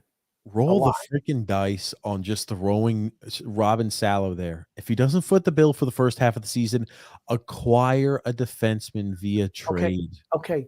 If you're in it to win it, you can't roll the dice with the rookie. Well, let me ask you this. If it allows you to roll the dice, you can then secure Noah Dobson long-term and then add a top-tier forward. That wouldn't do it for you, as well as a guy like Chikrin. That wouldn't do it for you. This team is predicated on playing defense first. That's the whole key to the system, is being solid in the back end. We weren't this year. Our forwards weren't as good coming back, but we had real lack of foot speed on the back end. The problem for this team is not able to score goals. We just do not score enough goals, plain and simple. I understand that. Post freaking unbelievable numbers. I understand that, but the team is predicated and has been since Barry Trotz has been here on being rock solid defensively. When you have Green and Chara back there, you have a really limited speed quotient on your left shot defenseman. Very limited. So you're going to have to get more speed back there. It's kind of a double-edged sword. You have to get better defensively before we can get better offensively. Got a comment here. David D says, why would we not trade Scott Mayfield in the package deal this offseason for another defenseman or forward? We're not going to re-sign him anyway at $4 million. Hutton is his replacement. Here's the thing. If they're serious about winning, which they are, or at least they pretend to be, they're not going to move him because his contract is just too advantageous. You got a guy who's making, peanuts, like $1.45 or $1.5 million a year, and he's a guy who can move up and has played top 4 minutes. He does a little bit of everything for us. They're not going to leave that up to a mystery and a guy like Grant Hutton to foot the bill on that spot. he's probably certainly one of the top 5 best contracts for a good defenseman in the league. I agree with that, especially for mean his age. It's not like this is not like a guy on a rookie deal or, or as a restricted free agent. I would have moved him at the deadline. Could have got a king's ransom for his ass. That's Here's what the I thing, though. would If have you're still out of the playoff picture next year, let's assume we don't make any huge moves. You could still move him at the deadline. You'll get less of a return, which sucks, but you'll done. still get something. See, I'd rather get rid of a guy a year too early than a year too late. I mean, that's how you rebuild your team on the fly. We haven't been able to do that. We just refuse to do it. So we're in the situation we're in. D-Cut says the Islanders have about $7.5 million in space after Dobson and Bellows re-signing. 20 contracts signed. I think they could sign Ben Schrott and Leddy for around $6.75 million. Then sign Hutton as their 7th defenseman on a one-way $750K contract. Well, yikes. doesn't do Hold on. How much do you think Nick Leddy's going to command, D-Cut? He's been miserable as last year with the Islanders, miserable with the Red Wings, and you think he's going to only – I mean, like Sherratt's making $1.75 million is the average cap hit for him. Let's assume we stay around that. You're thinking that Leddy's going to want $5 million again next year? Sorry, you played like straight trash the last 2 years. I wouldn't be willing to give him more than $3 million maximum. Well, maybe he figures Sherratt's going to get 3.75. Really? He's going to get a raise. He's going to get a raise, but Leddy's not going to take much of a pay cut. Maybe $4 million he'll make. He's not going to take much of a pay cut. He sucks. I know that, but I'm just talking about for salary cap reasons. I don't think he's going to take a huge pay cut. He can log a lot of minutes. He's 30 years old. Who would you rather have? Zdeno Chara or Nick Leddy on a 1-year deal? I'd rather have Leddy over Chara. They're both miserable. I'd take Leddy over Chara. Here's the thing. At least Chara's physical. Leddy's he's a fairy out there on the ice. Here's the other thing. At least Zdeno Chara will fight. He'll stick up for teammates. And sometimes his fights have single-handedly swayed the momentum in games. I don't think, talent-wise, Nick Leddy's a better defender at this point than Zdeno Chara because he does things that Nick Leddy doesn't dream of. And in the playoffs, fairy and finesse-style defense doesn't pan out. Big maulers do, though. I don't know. Screw Nick Leddy. I don't want him. I was willing to take him maybe on a $2 million a year contract, maybe 2.5. But Jesus, if he's going to cost 4+, no freaking interest. No, thank you. Walk. Find somewhere else to go. Brandon Gaines says here, when you're McCabe and you're actually the only defenseman who made Ristolainen actually look competent in a pairing, you're valuable. Yeah, I mean, but those guys are all going to command money. John A says here, 2 defensemen and 2 forwards. Going to be pretty difficult to achieve that without moving out contracts. Varlamov, Bavillier, Bailey frees up money and roster spots. Yeah, I don't think Varlamov's going anywhere, but you definitely have to move contracts.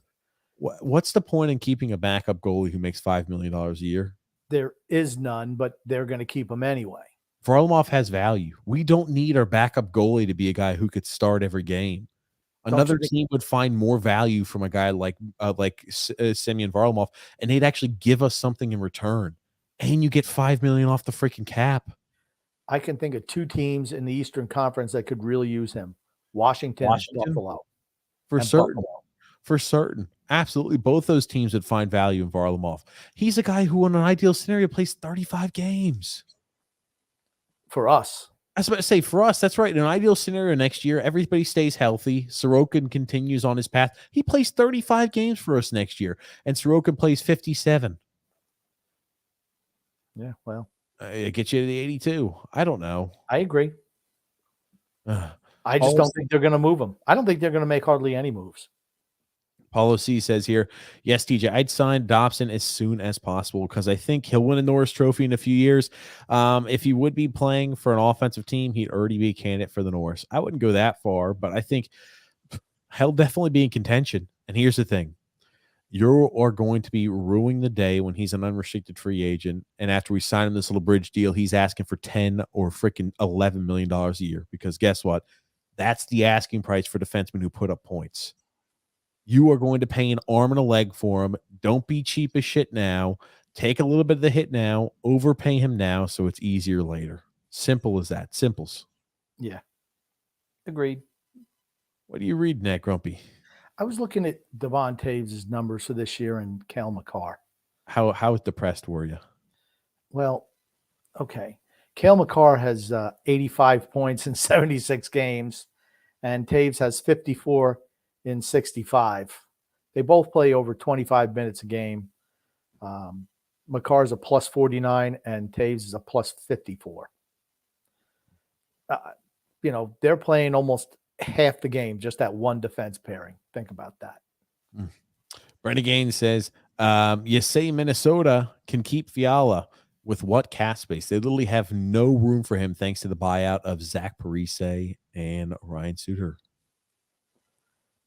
Okay, I'll need to look up their cap situation. Well, why don't you talk about it, Grump, and I'll pull that up because I'll pull up that on the screen. Okay, you can make that work. You just got to move other players out. You don't have to move one of the better players on your team. That's not the way. Only idiots do that. Only an idiot would move a guy like Devon Taves, one of the best players, one of the better up-and-coming young players on the team, to keep a guy in his 30s. What kind of dumbass would do something like that? Most teams would not. They'd rather cut the dead wood, which is the veterans on the team, and keep the younger players. That's the smart move.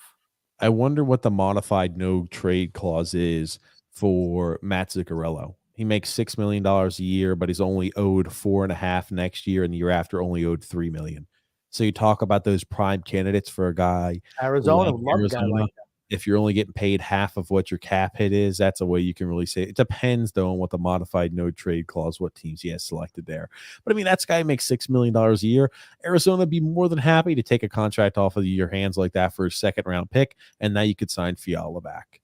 Now, is he a restricted free agent, Fiala? Yeah, Fiala, I believe, is a restricted free agent. He's still young enough. Okay, so he's not going anywhere. He's not going anywhere. He's a restricted free agent. Yeah, he's going nowhere. Restricted free agents don't get moved, period. They just don't. Remember when Toronto was over the cap and they had Marner and a couple other guys, and they were able to make deals with Ottawa, offload some guys, get underneath the cap. That's what I thought, that Almirola should have been smarter and gave him an offer sheet right away before Toronto could make any moves to clear up cap space and match. He chose not to. Nobody signs restricted free agents, and they're not trading him. Not after the year he's had this year. D-Cut says Matt Barzal isn't worth $10 million a year.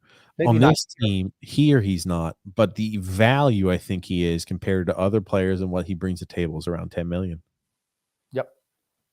That's kind of what I think. And from as an agent standpoint, I'd say, yeah, I get it. They don't play offense here. If he's anywhere else in the league, this is what he makes. That or I walk. Yeah. I want to get paid for what my player's value is. If you're not going to accentuate it and showcase his talent, that's fine. We'll go somewhere else next year. We'll give a 1-year extension, and that's it. You could argue he wasn't worth $7 million a year when he signed that extension. Tybee said you cannot put in a player's contract contingent on coach being fired, violates the CBA. No, what I was saying was you can go ahead. It gives him a year, right? He's got the 1 year left. If he gets fired and you've got a coach, it gives you a 2-year buffer time period. If he signed a 2-year bridge deal, it gives him the last year of restricted free agency and 1 year of unrestricted free agency. If he wants to test out if there is a new coach and head coach, or a new head coach and general manager, if he likes him or not, do they extend Barry Trotz? Do they extend Lou Lamoriello? Who the hell knows? There's a lot of ifs. Here's the thing. Barzal's in a good position that Trotz's contract expires just before his last year of restricted free agency. So if they keep Trotz, he's gone. He's gone. If they let him go, he'll resign. It's just that plain and simple. He will not play under Barry Trotz. Period. Won't happen. Dan L says here, Barzal is 24 years old. I guess it's possible he signs for a couple years, and then around the age of 27 or 28 years old, he can really cash in on a 7 or 8 year deal. But I don't think it's likely. As Grump says, either 1 year or a long-term extension. And you know what? Dan's baby knows that too. Is that why he's got his head in the pillow, Grump? He knows because he was listening to you and he's like, ugh, I can't even hold I listen to TJ, makes my head collapse. My neck can't even hold my head up anymore. I have to listen to TJ. Oh, is that what it is, Gump? That baby is very smart. Nick D says Barzal is the face of the franchise. If Barry doesn't like that, he can leave. The unfortunate part is we'll lose Mitch Korn and Pierre Greco too. Maybe not. I don't know. They've gone anywhere he's gone. Okay, but here's the thing. If you offer them a ridiculous amount of money to stay, money talks. Bullshit walks. Money talks, bullshit walks. That's right. Oh my God. There's something else here. Something. Let's say you offer them twice what they're getting paid now. You think they're gonna be loyal to Barry Trotz? How old are they? Maybe they want to get, yeah, I don't know either. But maybe they want to, they've been around with him for a long time. Maybe hey, you know what? We like it here. We love working with these goalies. Yeah, we're going to take double salary. Bye, Barry. We don't want to move to Edmonton. Oh, man. I tell you. John A. says Barzal will be traded when the hockey trade experiment this offseason fails and we're in rebuild mode the following year. See, we could have been proactive. TJ always says, well, Barzal's not going to stay for a rebuild. Well, you realize stop. Put your hand down, put your head down on the table like the baby does. Here's the thing. If I spilled my freaking water all over the soundboard, Crump. Holy shit. If we flop out next year, we are in full rebuild. That's what happens. Then we're in full rebuild. And then you think he's going to sign back for that, where if we were proactive and we were starting the rebuild a year ago, this year, he could buy in. But when he sees, geez, we didn't make the playoffs 2 years in a row. I'm stuck with these ridiculous guys on these long-term contracts. I'm out of here. Because then you're in full rebuild.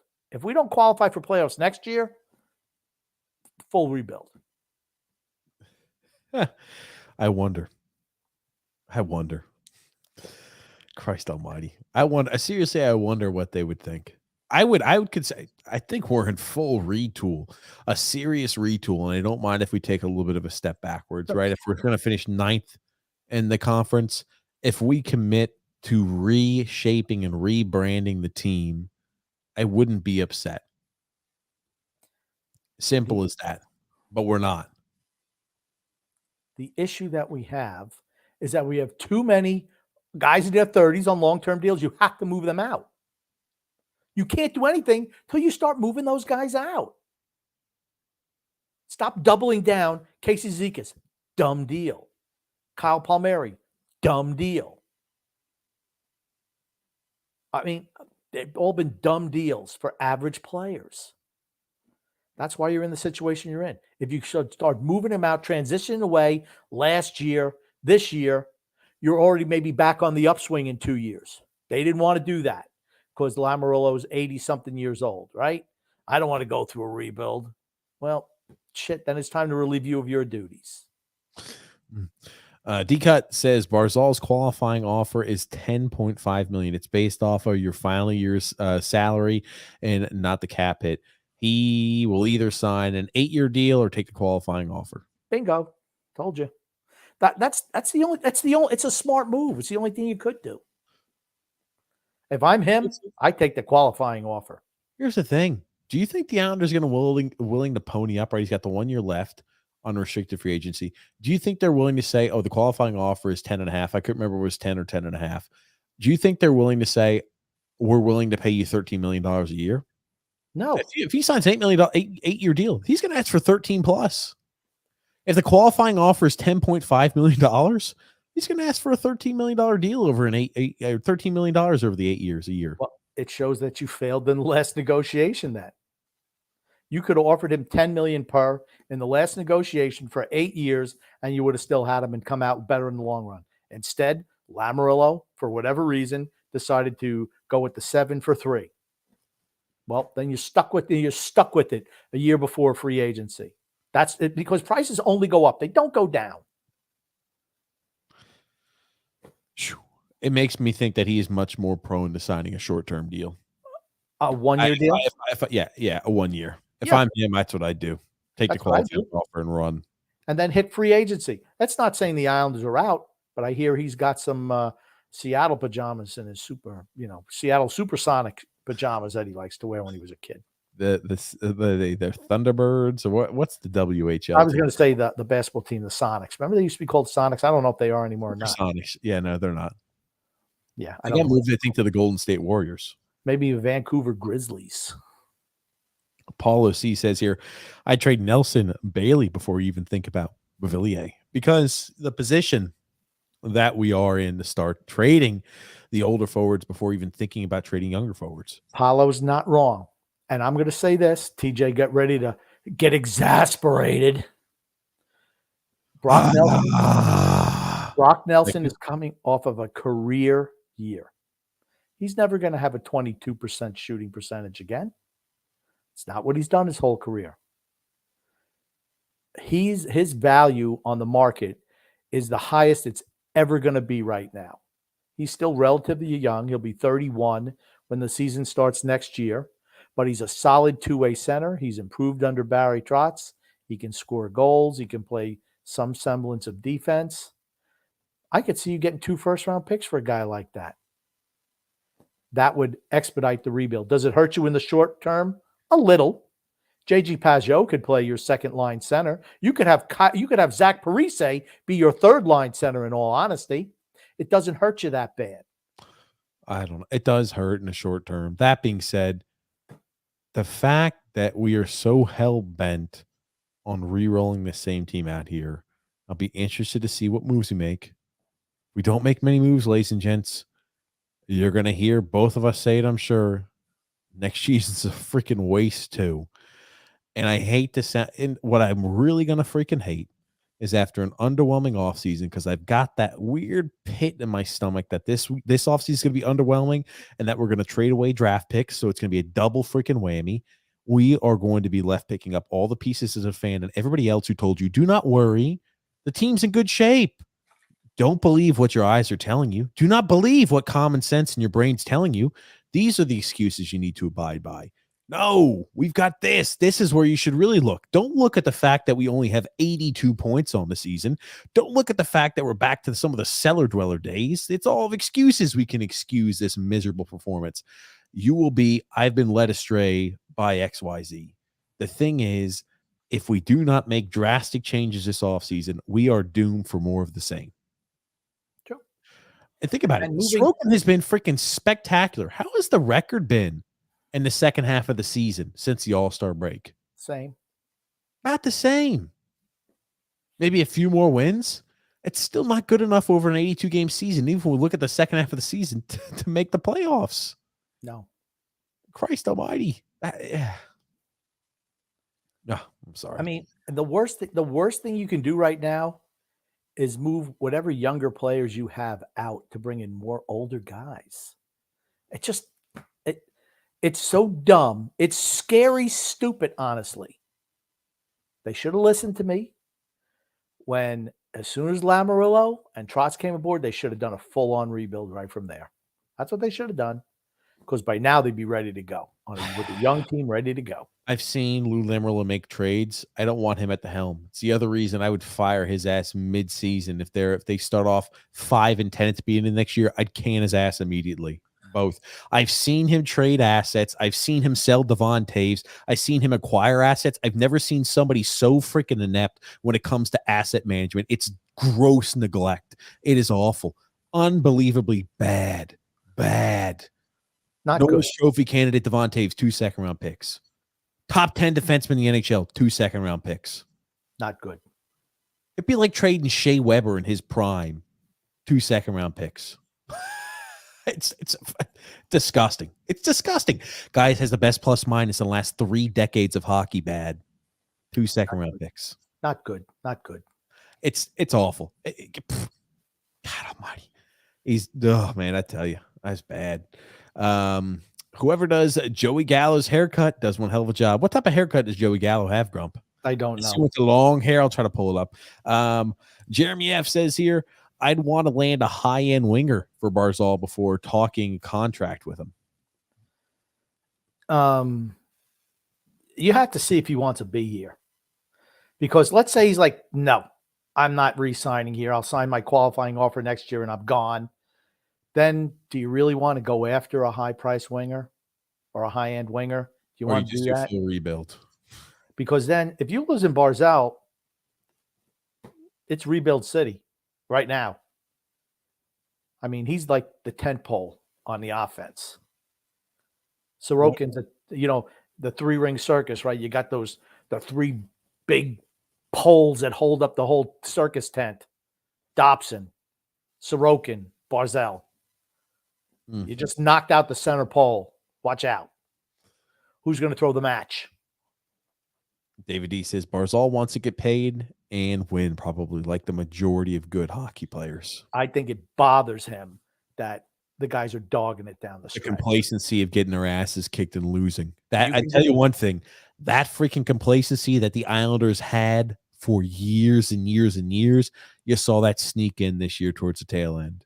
These guys are losers. They played. I won't say that. I won't say that. When I mean they're losers, they played for a losing franchise for years and years and years. Winning is great, but you know what? Hey, you know what? We're used to losing every year. Yeah, we've been there. It's all right. Just take off the rest of the year. There's no repercussions to them performing like trash down the stretch. None. I won't say they're losers. I will say this. What I mean is loser mentality, loser mentality. It was easy to re-accept the loser mentality that majority of these players have been so accustomed to throughout their career. It's not like guys that you have on this team were perpetual winners.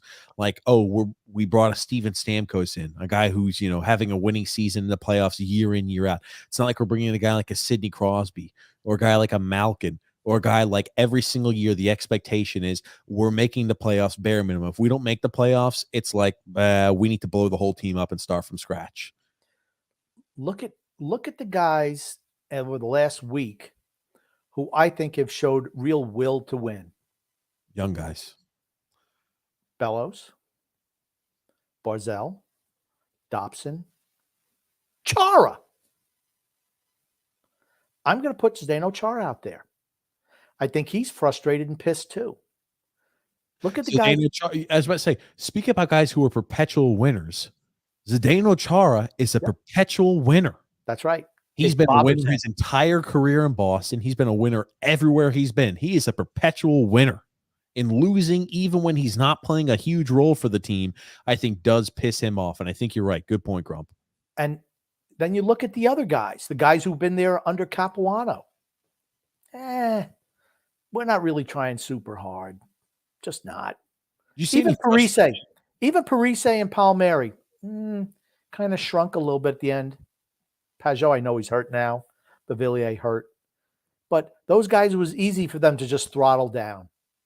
I noticed a difference in Barzal right away from when they were eliminated from the playoffs.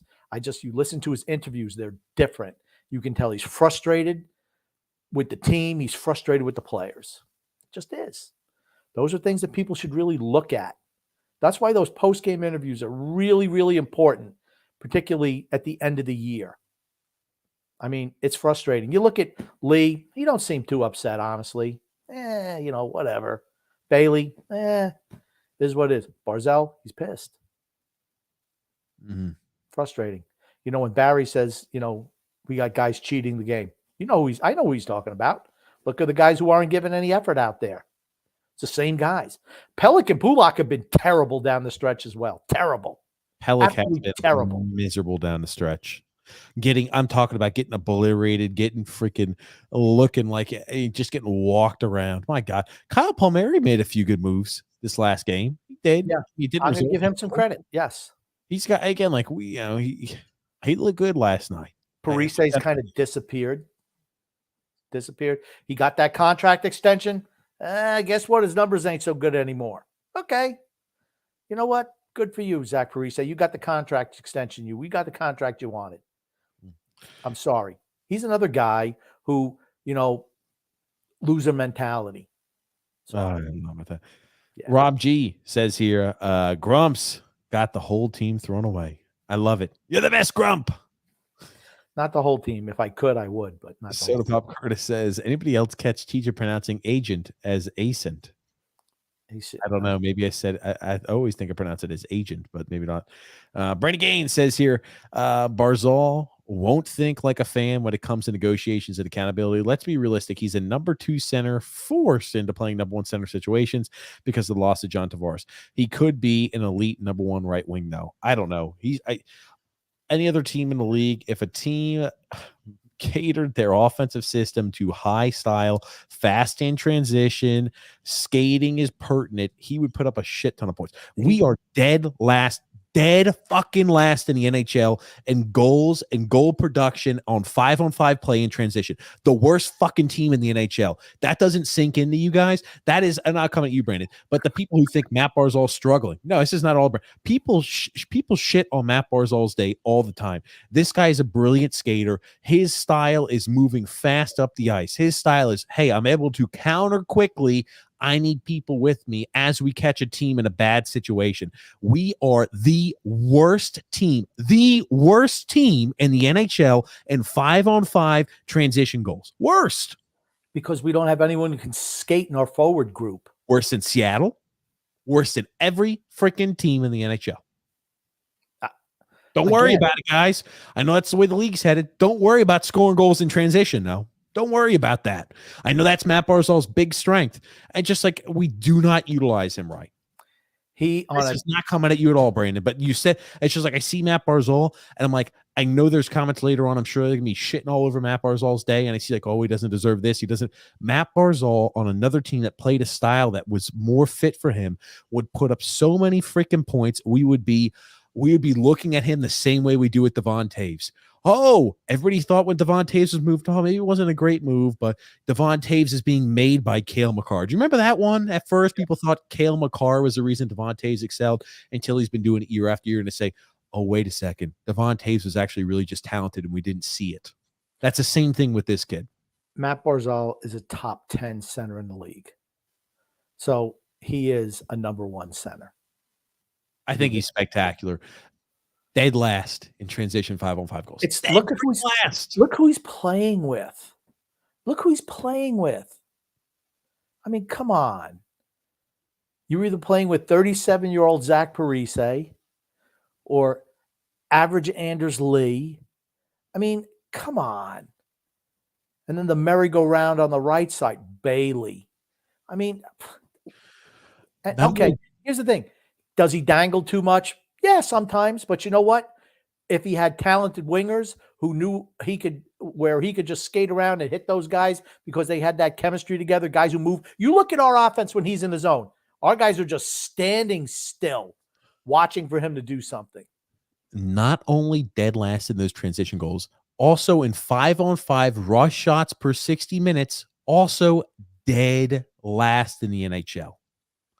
Not only are we not scoring in transition, look at the amount of shots we have when we have these transitionary time periods on 5-on-5 hockey.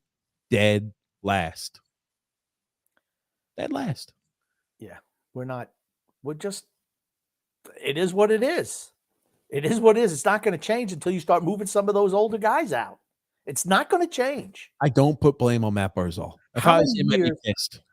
How many years before we can really start getting younger talent in here? 2, 3? Right? I mean, until some of those it's coming sometime, Grump. Until some of those contracts that start expiring, I mean, you're stuck with those guys, a lot of them. You got to do everything you can to move some guys out. Everything. Long-term injury. Run them over in the parking lot. Whatever the hell you got to do. He ain't playing again. Who the hell was that skater? Galooly? You got to Galooly the person, Grump, right? Where they took her out and hit her with a pipe or something. And why? Nancy Kerrigan, right? And Galooly?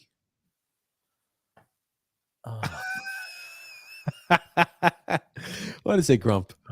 Do you even know anything about it? You did get a couple of names right, but do you even realize what it was? Yeah, they were skating. They're both U.S. women's figure skaters. And who were the two skaters? Who were the two skaters? Nancy, and the other one. Nancy who? Nancy Kerrigan. Nancy Kerrigan, that's correct. Who was the other one? I couldn't recall. Well, and what's this Galooly thing you're talking about?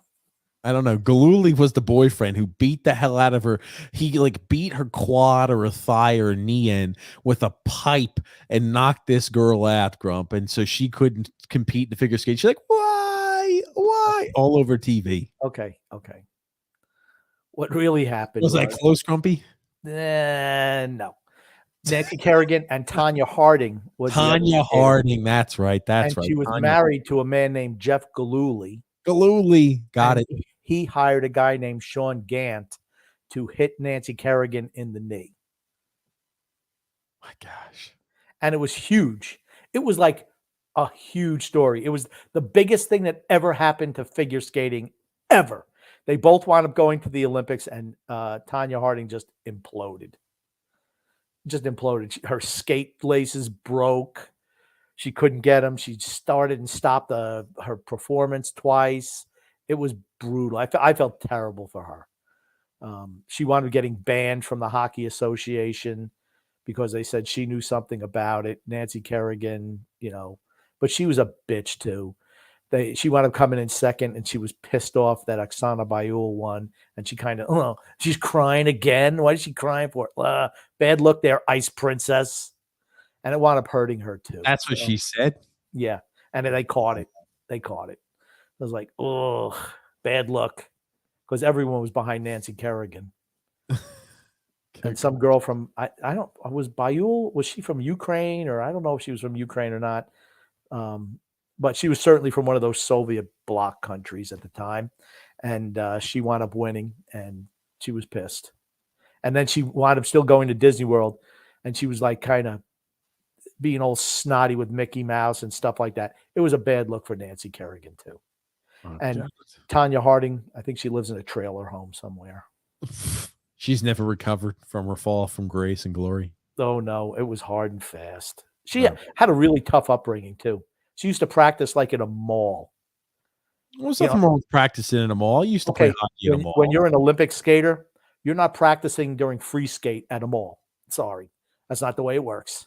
You go to a certain rink and you have that happen. She dead ass broke. So nothing wrong with that. It is what it is. But there's just a little recap for you. So this way, because I've used when you galooly someone, that means just the husband, he set it up. Oh, there we go. David D says here exactly 100% right on Grumpy Old Man on Barzal. Oh man, we got here a comment from What a Film saying, I haven't followed basketball. I just found there's a team called the Pelicans. Who the hell picked that name? It used to be formerly the Charlotte Hornets, and they moved down to New Orleans, and they became the New Orleans Pelicans. Then Charlotte got an expansion franchise, became the Charlotte Bobcats, and now they've changed their name back to the Charlotte Hornets. So there you go. Absolutely. Time B says here, Barzal will not be traded this offseason, period. If it comes to the following offseason, he isn't signed long-term, he will get traded. Yeah, I was about to say, he's got the 1 year left. Yeah. And this is, if he's not willing to sign, I guess, long-term or shit. Could you imagine if after this year he says, I'm doing the 1 year qualifying offer? That's what if I was him. Islanders, I'm trying to trade him immediately. If I was, like I said, I can definitely see that being a possibility. I'd get his temperature right now. You think people are panicking now? And here's the thing, it's not good for our podcast, honestly, when the Islanders aren't doing well, even though we tend to be a little bit more realistic than other locations. But I don't know what those other locations are going to do. They're probably going to shoot themselves in the head. I don't know what they can possibly push. They'll push guys who are playing for the freaking in juniors. That's exactly what they're going to be talking about. Johnny Smith just scored 5 goals this week as a 20-year-old in the QMJHL. He did fantastic in 3 games. He scored 5 goals. He's the next coming of Gretzky. Just remember that you heard it here first. Yeah. I could see that qualifying offer. Why would he do anything different? Like I said, that's why. Unless they're willing to pay him hand over fist more. I do the qualifying offer too. If you're Matt Barzal, okay, I'm going to say it again. If we implode next year and don't make the playoffs, you cannot realistically try to run it back another year. I don't think there's any appeal. to him, right? He doesn't like the style, and now this 2 consecutive years of not making the playoffs and another year where everybody is older. I think there is none appeal, zero appeal. Why would he do anything but sign a qualifying offer? That's all he would do. It does, because then here's the thing. He knows these guys can't play. He's with them every day. He sees them quitting at the end of the year. Mm. So what does he say to himself? To himself and to his agent and to his family, because that's who he's talking to right now. To other players around the league, believe me, they talk. You know they talk. Mm-hmm. He's like, man, these guys blow. And you know what? We're not going to win next year. We just can't.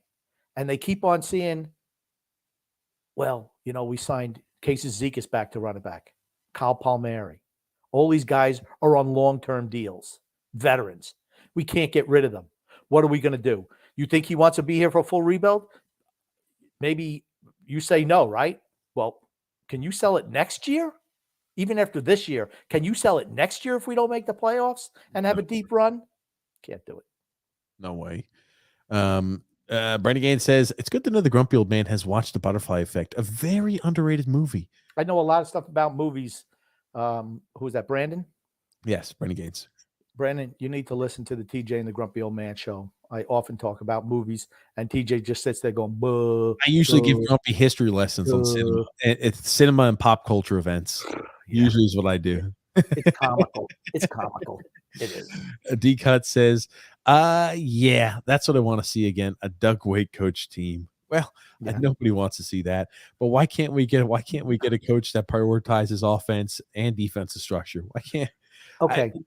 I'm would jealous. You rather, jealous of the guys. Go ahead, Rump. Would you rather have a team that scores 300 goals a year and comes in 9th place or 10th place, or a team that scores 200 goals a year and comes in 9th place? Which one would you rather watch? To me, I'd rather watch a team that is at least entertaining. I'm not saying Doug Waite is the answer. Imagine how many goals we'd have to give up if we scored 300 a year. It'd be so frustrating to watch the defense. We've seen that before. Yes. But I would rather, if we were finishing in the same spot, holy shit, both of them are torturous because our team is inept on the offensive side of the pocket. It's boring, bland hockey. The no defense would drive me nuts. Yelling, I would throw freaking remotes. The offense is just like, I fucking hate this team. The defense, if it struggled badly, I'd be throwing remotes like, you stupid piece of shit. I'd be so much more pissed. But it's more fun when you win. Watch a team that, well, of course, to win, but it's more fun if a team is exciting and gives you a chance to score. I think the highs would be higher, the lows would be lower, though. Yeah, it'd be a lot of 6-5 games. Here's the thing. With this group, maybe they were 6-5 under Capuano and Waite, but with this group, that wouldn't be the case anymore because those guys are 5 years older now.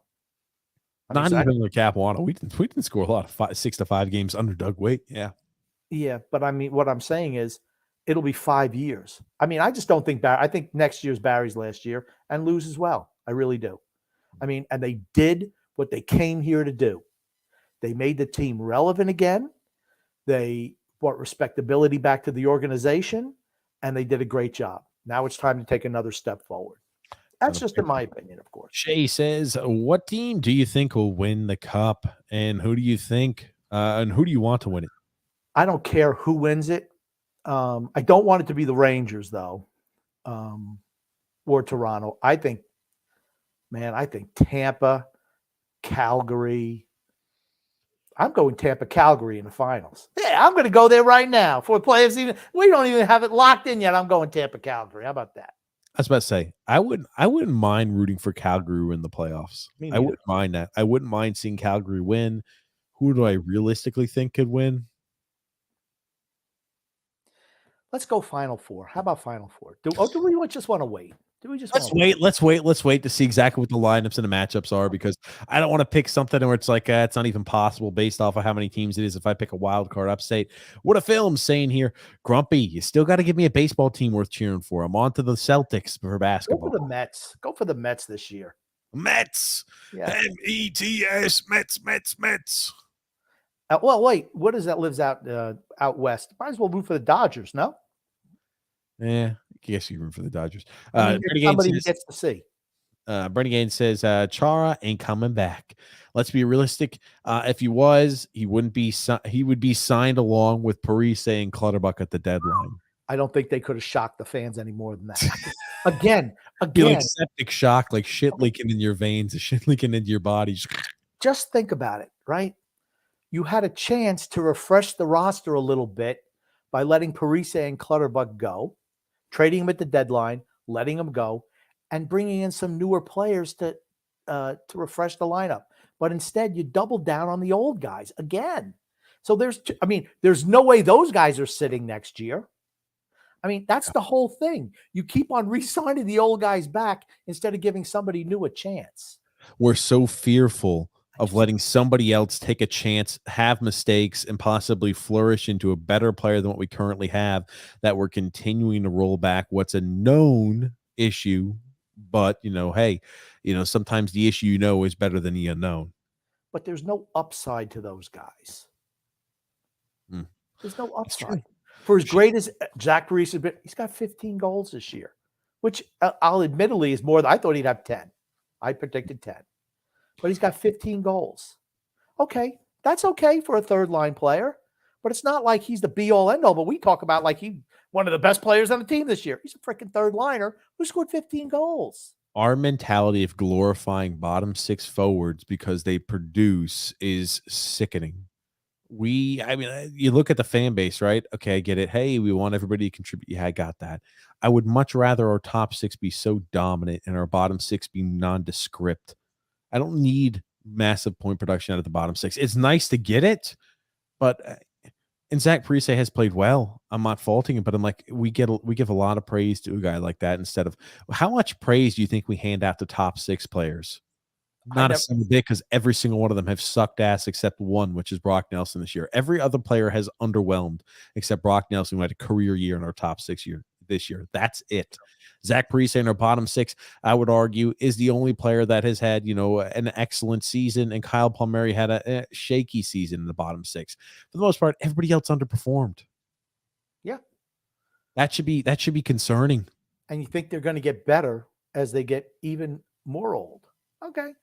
We're going to see. We'll find out next year. We'll have to go through rapid fire through some of these comments, Grump. Frank says here, Barzal needs to switch his game up and score freaking goals. He keeps trying to set up mediocre players. I hate how he flies into opponent's zone and stops on a dime, allowing the whole defense to get back. It's because everybody else takes so long in transition. It's the reason why we registered no shots in transition. He's not a guy who's a great shooter. He can occasionally, snipe a shot here or there, but he's not a great shooter. He's a very good shooter, but he's not a shoot first guy. He's a pass first guy. Doug Waite was like that too. He had a pretty good shot, but he was a setup guy. The problem with Matt Barzal, not the problem. Teams know we're going to mark him with 2 or 3 guys. Let somebody else beat you, and they're just not able to doing it. That's why they'll have 2 or 3 guys chase him while he's dangling around, and our guys don't move. They just stand still. You have Average just stand in front of the net, and you got Bailey playing with himself along the boards. I mean, they just know how to play him. They're going to say, we're going to make somebody else beat us. That's a smart move from the defense of the other team. Freddie Gaines says here, the issue the Islanders had last season was they gambled on Salo rapidly developing, hence why they never signed Gustafson. As a result, they were stuck with Chara, Green, and Aho. Yuck. Gustafson doesn't play the style that Barry Trotz likes anyway. John P. says here, good evening, gentlemen. Barry needs to go. What is Lou's annual review look like? Good question. Wonder how that looks. Additionally, at what point, and here's the thing, right? Lou's expectation was cup or bust.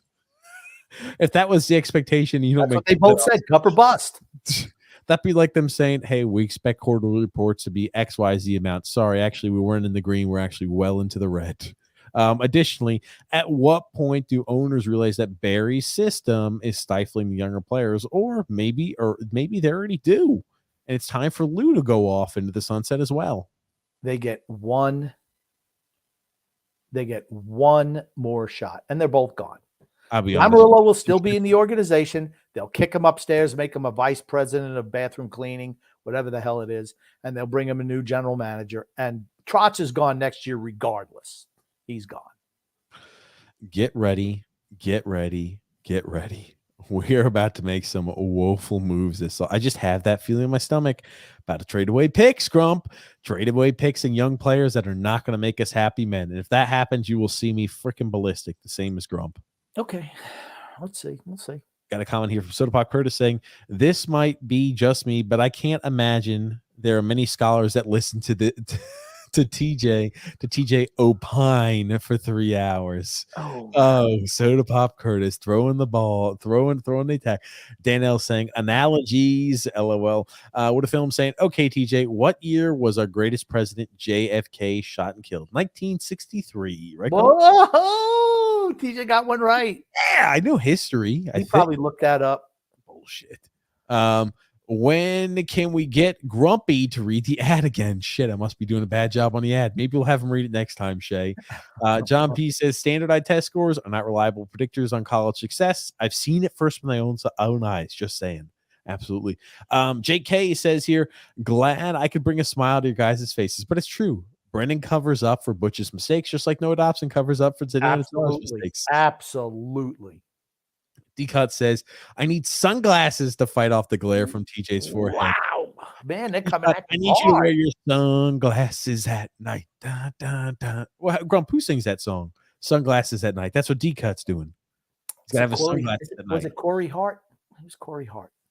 I don't know. It's an old song. You're supposed to know that stuff. It is an old song. Well, maybe I'm right. I don't remember. Maybe it's Corey Hart. Well said, Grump. You're the kind of angry today. I'm sending you a virtual hug, bro. Thank you.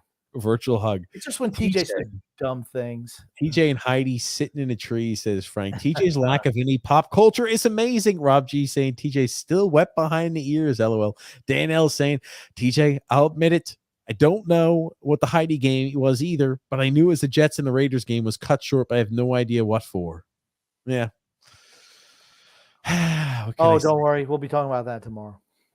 Shooters Puck Hockey said this will be the first time Barry misses the playoffs since 2014. Says it's a strange feeling.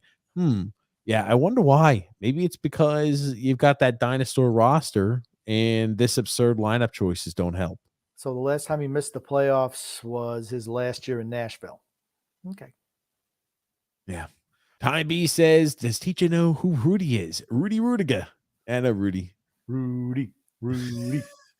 Noah W says, if Lou and Barry are gone after next season, who would you want to coach and be the GM? Well, Grump's going to say, I want Joe Quenneville as the head coach, and I want a young and up-and-comer from either Tampa, Carolina Hurricanes, the Minnesota Wild, all the teams that are the top team. The Calgary Who are playing the teams that are playing the Carolina Hurricanes? NHL hockey that is relevant today. That's what he's going to say. And so, when should we bring that guy in? Who? When should we bring in that general manager? I make sure you get it right. When should we bring that guy in? In this offseason. This offseason as an assistant. That's exactly right. We should bring him in and then go ahead and kick Lou upstairs when the season goes to failure. We kick him upstairs and we let the young guy do all the puppeteering. True. Yeah, I know what you're going to say. You say it all the time, so I saved it. I made it quick. Okay. Just made it quick. We got a lot. I don't mind you answering the question. Just make sure you get it right. That's all. What a film says, TJ, I can tell you never played with Lego. It really makes you think. Oh man, please start building Lego. It's never too late. Poor TJ. I'm not a Lego guy. Sorokin is currently sitting second in the NHL in save percentage. Amazing by him. Yeah, if he was on a team to where they won more games, I think there's no doubt in my mind he'd be a finalist. I don't know if he makes top 3 just because of the Islanders' record this year wasn't great. And that sucks for him because you got to win. Your team has to be a winner to I hate that. He doesn't control how many pucks go in the net for his team. No, but he can determine how many don't go in. Shesterkin's number 1. Freddie Anderson's been great this year too, and so is Markstrom. They've all been really good, and so is Sorokin. Oh my God, the cat's scared the living shit out of me over here. Brian P said here, TJ, the Giants need offensive line forever. Help us out, buddy. I tell you, they need to go Evan Neal if he's available. Everybody else is more of a project. I think the Giants are going to fuck things up.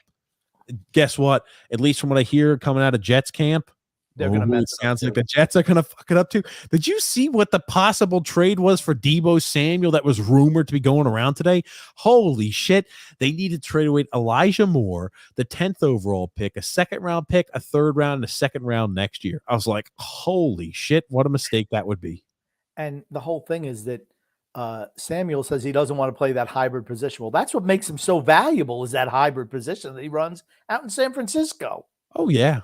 Oh, Shit, yeah. dude, you're not just a wide receiver. It's the fact that you can do that running back thing too. That's what makes him so valuable. I would take that in a heartbeat if I was San Francisco. My God. Oh, that'd be fantastic. That would be a typical Jets move. First of all, I'm not moving Elijah Moore. He's a first-year player. That's going to be his second year in the league. He had good chemistry with Zach Wilson. Yeah. Wow. Here's the thing. Bad teams do dumb things. That would be unbelievably dumb. If that happens tomorrow, guys, you want to see a freaking cataclysmic, like an epileptic attack, cataclysmic events that throw the Jets organization further into failure, that would be it. I would have an epileptic attack live on the show tomorrow during the draft at TJ and the Grumpy Old Man.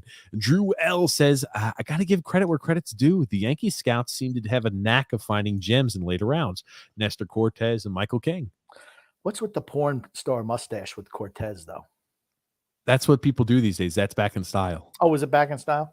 Yeah, I remember it used to be really cool in the 70s, but I didn't realize it was back. Back in style, Grump.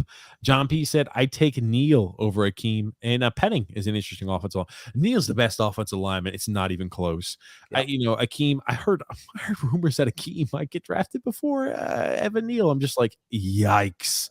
Akeem might be a guy who's only a freaking guard, too. That's one thing. You look at his pass pro and you think to yourself, oh, how are you going to fare when, again, there's more speed? You get a push, you get the power to a speed rush move there. You get the bowl right to a finesse, and you're in trouble. All right. Stop. Next comment. Yeah, offensive line talk. I love it. Sunday Sand says, are you guys going live for the draft? Yes, we are. It is on TJ and the Grumpy Old Man. That could be found as a featured page on our YouTube channel, Sunday Sand. And you can make sure you don't miss out on that action. We go live tomorrow, 7:45 Eastern Standard Time. You know what that means, Grump? You'll have to actually show up on time for a change. There's so much preparation. I don't know if I'm going to be able to go to the gym tomorrow.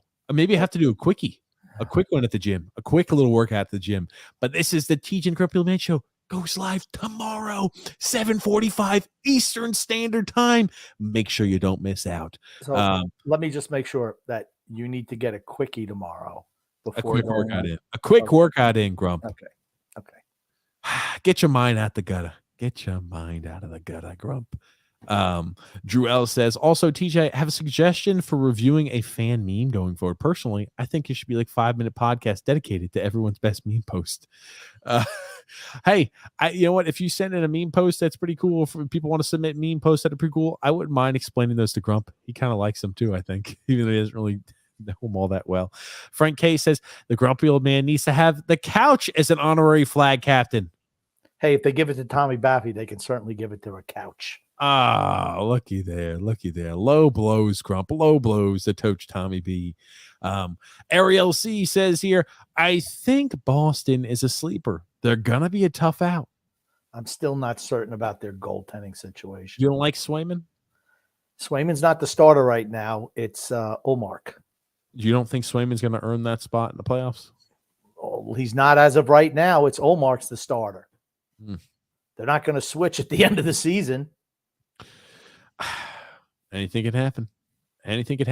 Max Bauer says here, Samsonov on the Casey Zizekas goal looked like a guy who's never been in the net before. What the hell was he doing? I don't know what the hell. He was terrible. He was looking right at where the puck went, and he turned his back on it. I don't know why.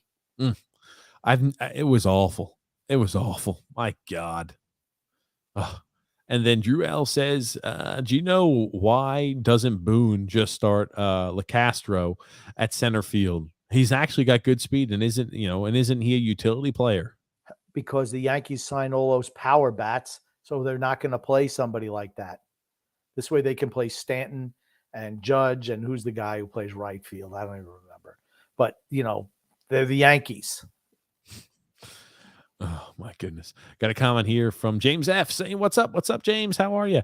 What a film saying, "I'm knocking you a bit, TJ, but he's passionate about football. He knows the game well. No, we're even at TJ. Love you guys there. And speaking of all the fans, TJ, we're very happy your shirt has sleeves on it. Do you think so, Grumpy? You think they like when I wear Yeah, sleeves shirts?" without a doubt, everyone is happy when that happens. And Adam Fox got $9.5 million. Right. There's a big difference. He was got a lot more overpaid. He money. was overpaid a lot. Well, okay, he's won a Norris Trophy. So, they get paid that money for a reason. Why? They put points up on the board. It's the most important thing. TJ, I'm considering mods for the streams. If someone wants to do it, awesome. I don't even know. I didn't think we get enough comments to have that done, but it would keep things a lot easier on me. That's for certain. Yeah, that's true. I It's wouldn't have to tough. worry too much about reading through like a million comments and trying to post the ones where I'm like, that might provide a little more content because sometimes we get a lot, sometimes we don't. Rob G says, I'd rather than sign Chara back. They both didn't produce much offense, but at least like TJ said, Chara, he's got your back for sure. True. Yeah, Nick Letty's not getting close to 5 million. He'll get closer to 3.5 on a 2-3 year deal. If he wants 3 million on a 2-year deal or a 3-year deal, if we're really hard pressed, maybe. I don't know. I would love to have better. Do we think that Nick Letty is the answer? It's the same thing, though. So once again, we're doubling down on getting older, and he can still skate, but please, why do you want to bring back another old guy? We know exactly what we have in Nick Letty. Was anybody really happy with what Nick Letty performed in the playoffs and when moments were big? I wasn't. And I wasn't impressed with what he did in Detroit this year either. I've been not impressed with him every which way he's gone. We keep on repeating the failed policies of the past. Crazy. Brian P says the highest scoring season in the NHL since 1956, 1995, 1996. Whew, it's getting late. And they were the second in team save percentage and seventh in goals against average. And we're 20 points out. How about we try improving on our 26th rated all overall offense since we haven't been higher than 21st in scoring in 4 years? What does it tell you about the direction that the NHL is going? It's about scoring. That's what the league wants. The teams that have transitioned to, look at the type of penalties that are called, right? Look at the fact that they're not allowed to clutch and grab anymore. The physicality's virtually been eliminated from the game. It benefits smaller, more skilled players. And the teams that have improved the most are guys who embrace those rule changes. We haven't. That's why even though we're good defensively, and this certainly would have been good enough for a playoff spot playing the style 5-10 years ago, it doesn't work anymore because the league has changed. The whole structure of the league has changed. Until we change with it, all we're going to do is go backwards. Time to embrace it. I'm sorry. There's a lot more comments. I did a poor job of managing comments today. We're already at 3 hours, so I'm sorry. We're not going to get through all the comments. I'm looking for ones with question marks in them, as bad as that sounds. But Sal P said, "Look at Sal P with that manly beard, Grump. Look at that. It's a Giga Chad beard." I'm going to tell you what. I saw the Giga Chad beard, and I had to pop it up. Just say Giga Chad, Grump. You know what? You want to know why Sal doesn't subscribe to the TJ and the Grumpy Old Man show? Because I harassed him about the Giga Chad beard in his shirt. Yes, that's what I think. Oh man. He says, "Hey guys, great show as always. Have we heard anything at all from ownership? They can't be happy with any of this. They just want people to show up. And if you roll the same cast, I heard where they're raising ticket prices, and if you roll the same unit out there, non-scoring, boring hockey, losing hockey, that's not good. They have to realize it eventually." I like this one just because it was funny. Brandon Gaines said the only difference between Matt Barzal and JT is JT makes chicken salad out of chicken shit. True. I found that one kind of funny. Okay. And let's see. Vegas just eliminated from making the playoffs. A bigger disappointment than the Islanders this season. I'd say Just as I'd big. say. Just as big. I They don't made it. know. They made it to the. Even They made bigger. it to I'd the say this Western. is a bigger disappointment for Vegas because of what they did at the trade deadline. Well, Vegas made it to. At least Vegas went for it. They brought in a guy who's going to play with the team for a while, and Jack Eichel. I mean, at least they didn't bring in Phil Esposito to fill the center spot. I mean, but here's the thing: it's just as disappointing, a little bit less than the Islanders because I still think Vegas has a better future than the Islanders do. But still, they were in the Western Conference Finals last year, got eliminated, and same with us. The way I look at this is, my God, they trade away Peyton Krebs, who is a fantastic young player. And again, one of the pieces that can be a cornerstone in the future to Buffalo. They trade away Alex Tuck, who's a very important piece. They traded away a first-round draft pick, and they got back in return Jack Eichel, and here's the thing, Jack Eichel, I'm labeling it, he is cancerous to the team. I think he's cancerous to whatever team he's on. He looked, he had bad player relations when he was in Buffalo, and the record, I think Vegas's record since acquiring him is worse than Buffalo's record since trading him. That is still nuts to me. Buffalo needs a goalie. Maybe we can interest them in Varlamov. Oof, they're not kidding. Tiny B says there's only one player that makes $13 million plus a year, and that's McDavid. Nobody's going to give Barzal that. No one. I don't know. I mean, how much is the Caps? I know not yet next year. Are we going to start? And here's the thing: if he signs a qualifying offer for a year, is that when the new CBA has to be signed? When does the CBA expire? I don't know when the CBA expires, but the cap's going to start going up in 2 years. It's going to start going up. 2026. Okay. That's when he hits unrestricted free agency in 2 years. Let's see. Here's the thing. They lied. I can't read through everything right now. I'm going to tell you what. The NHL lied to the players on that too. Please. They lied to them. You got full stadiums again. Come on. Give me a break.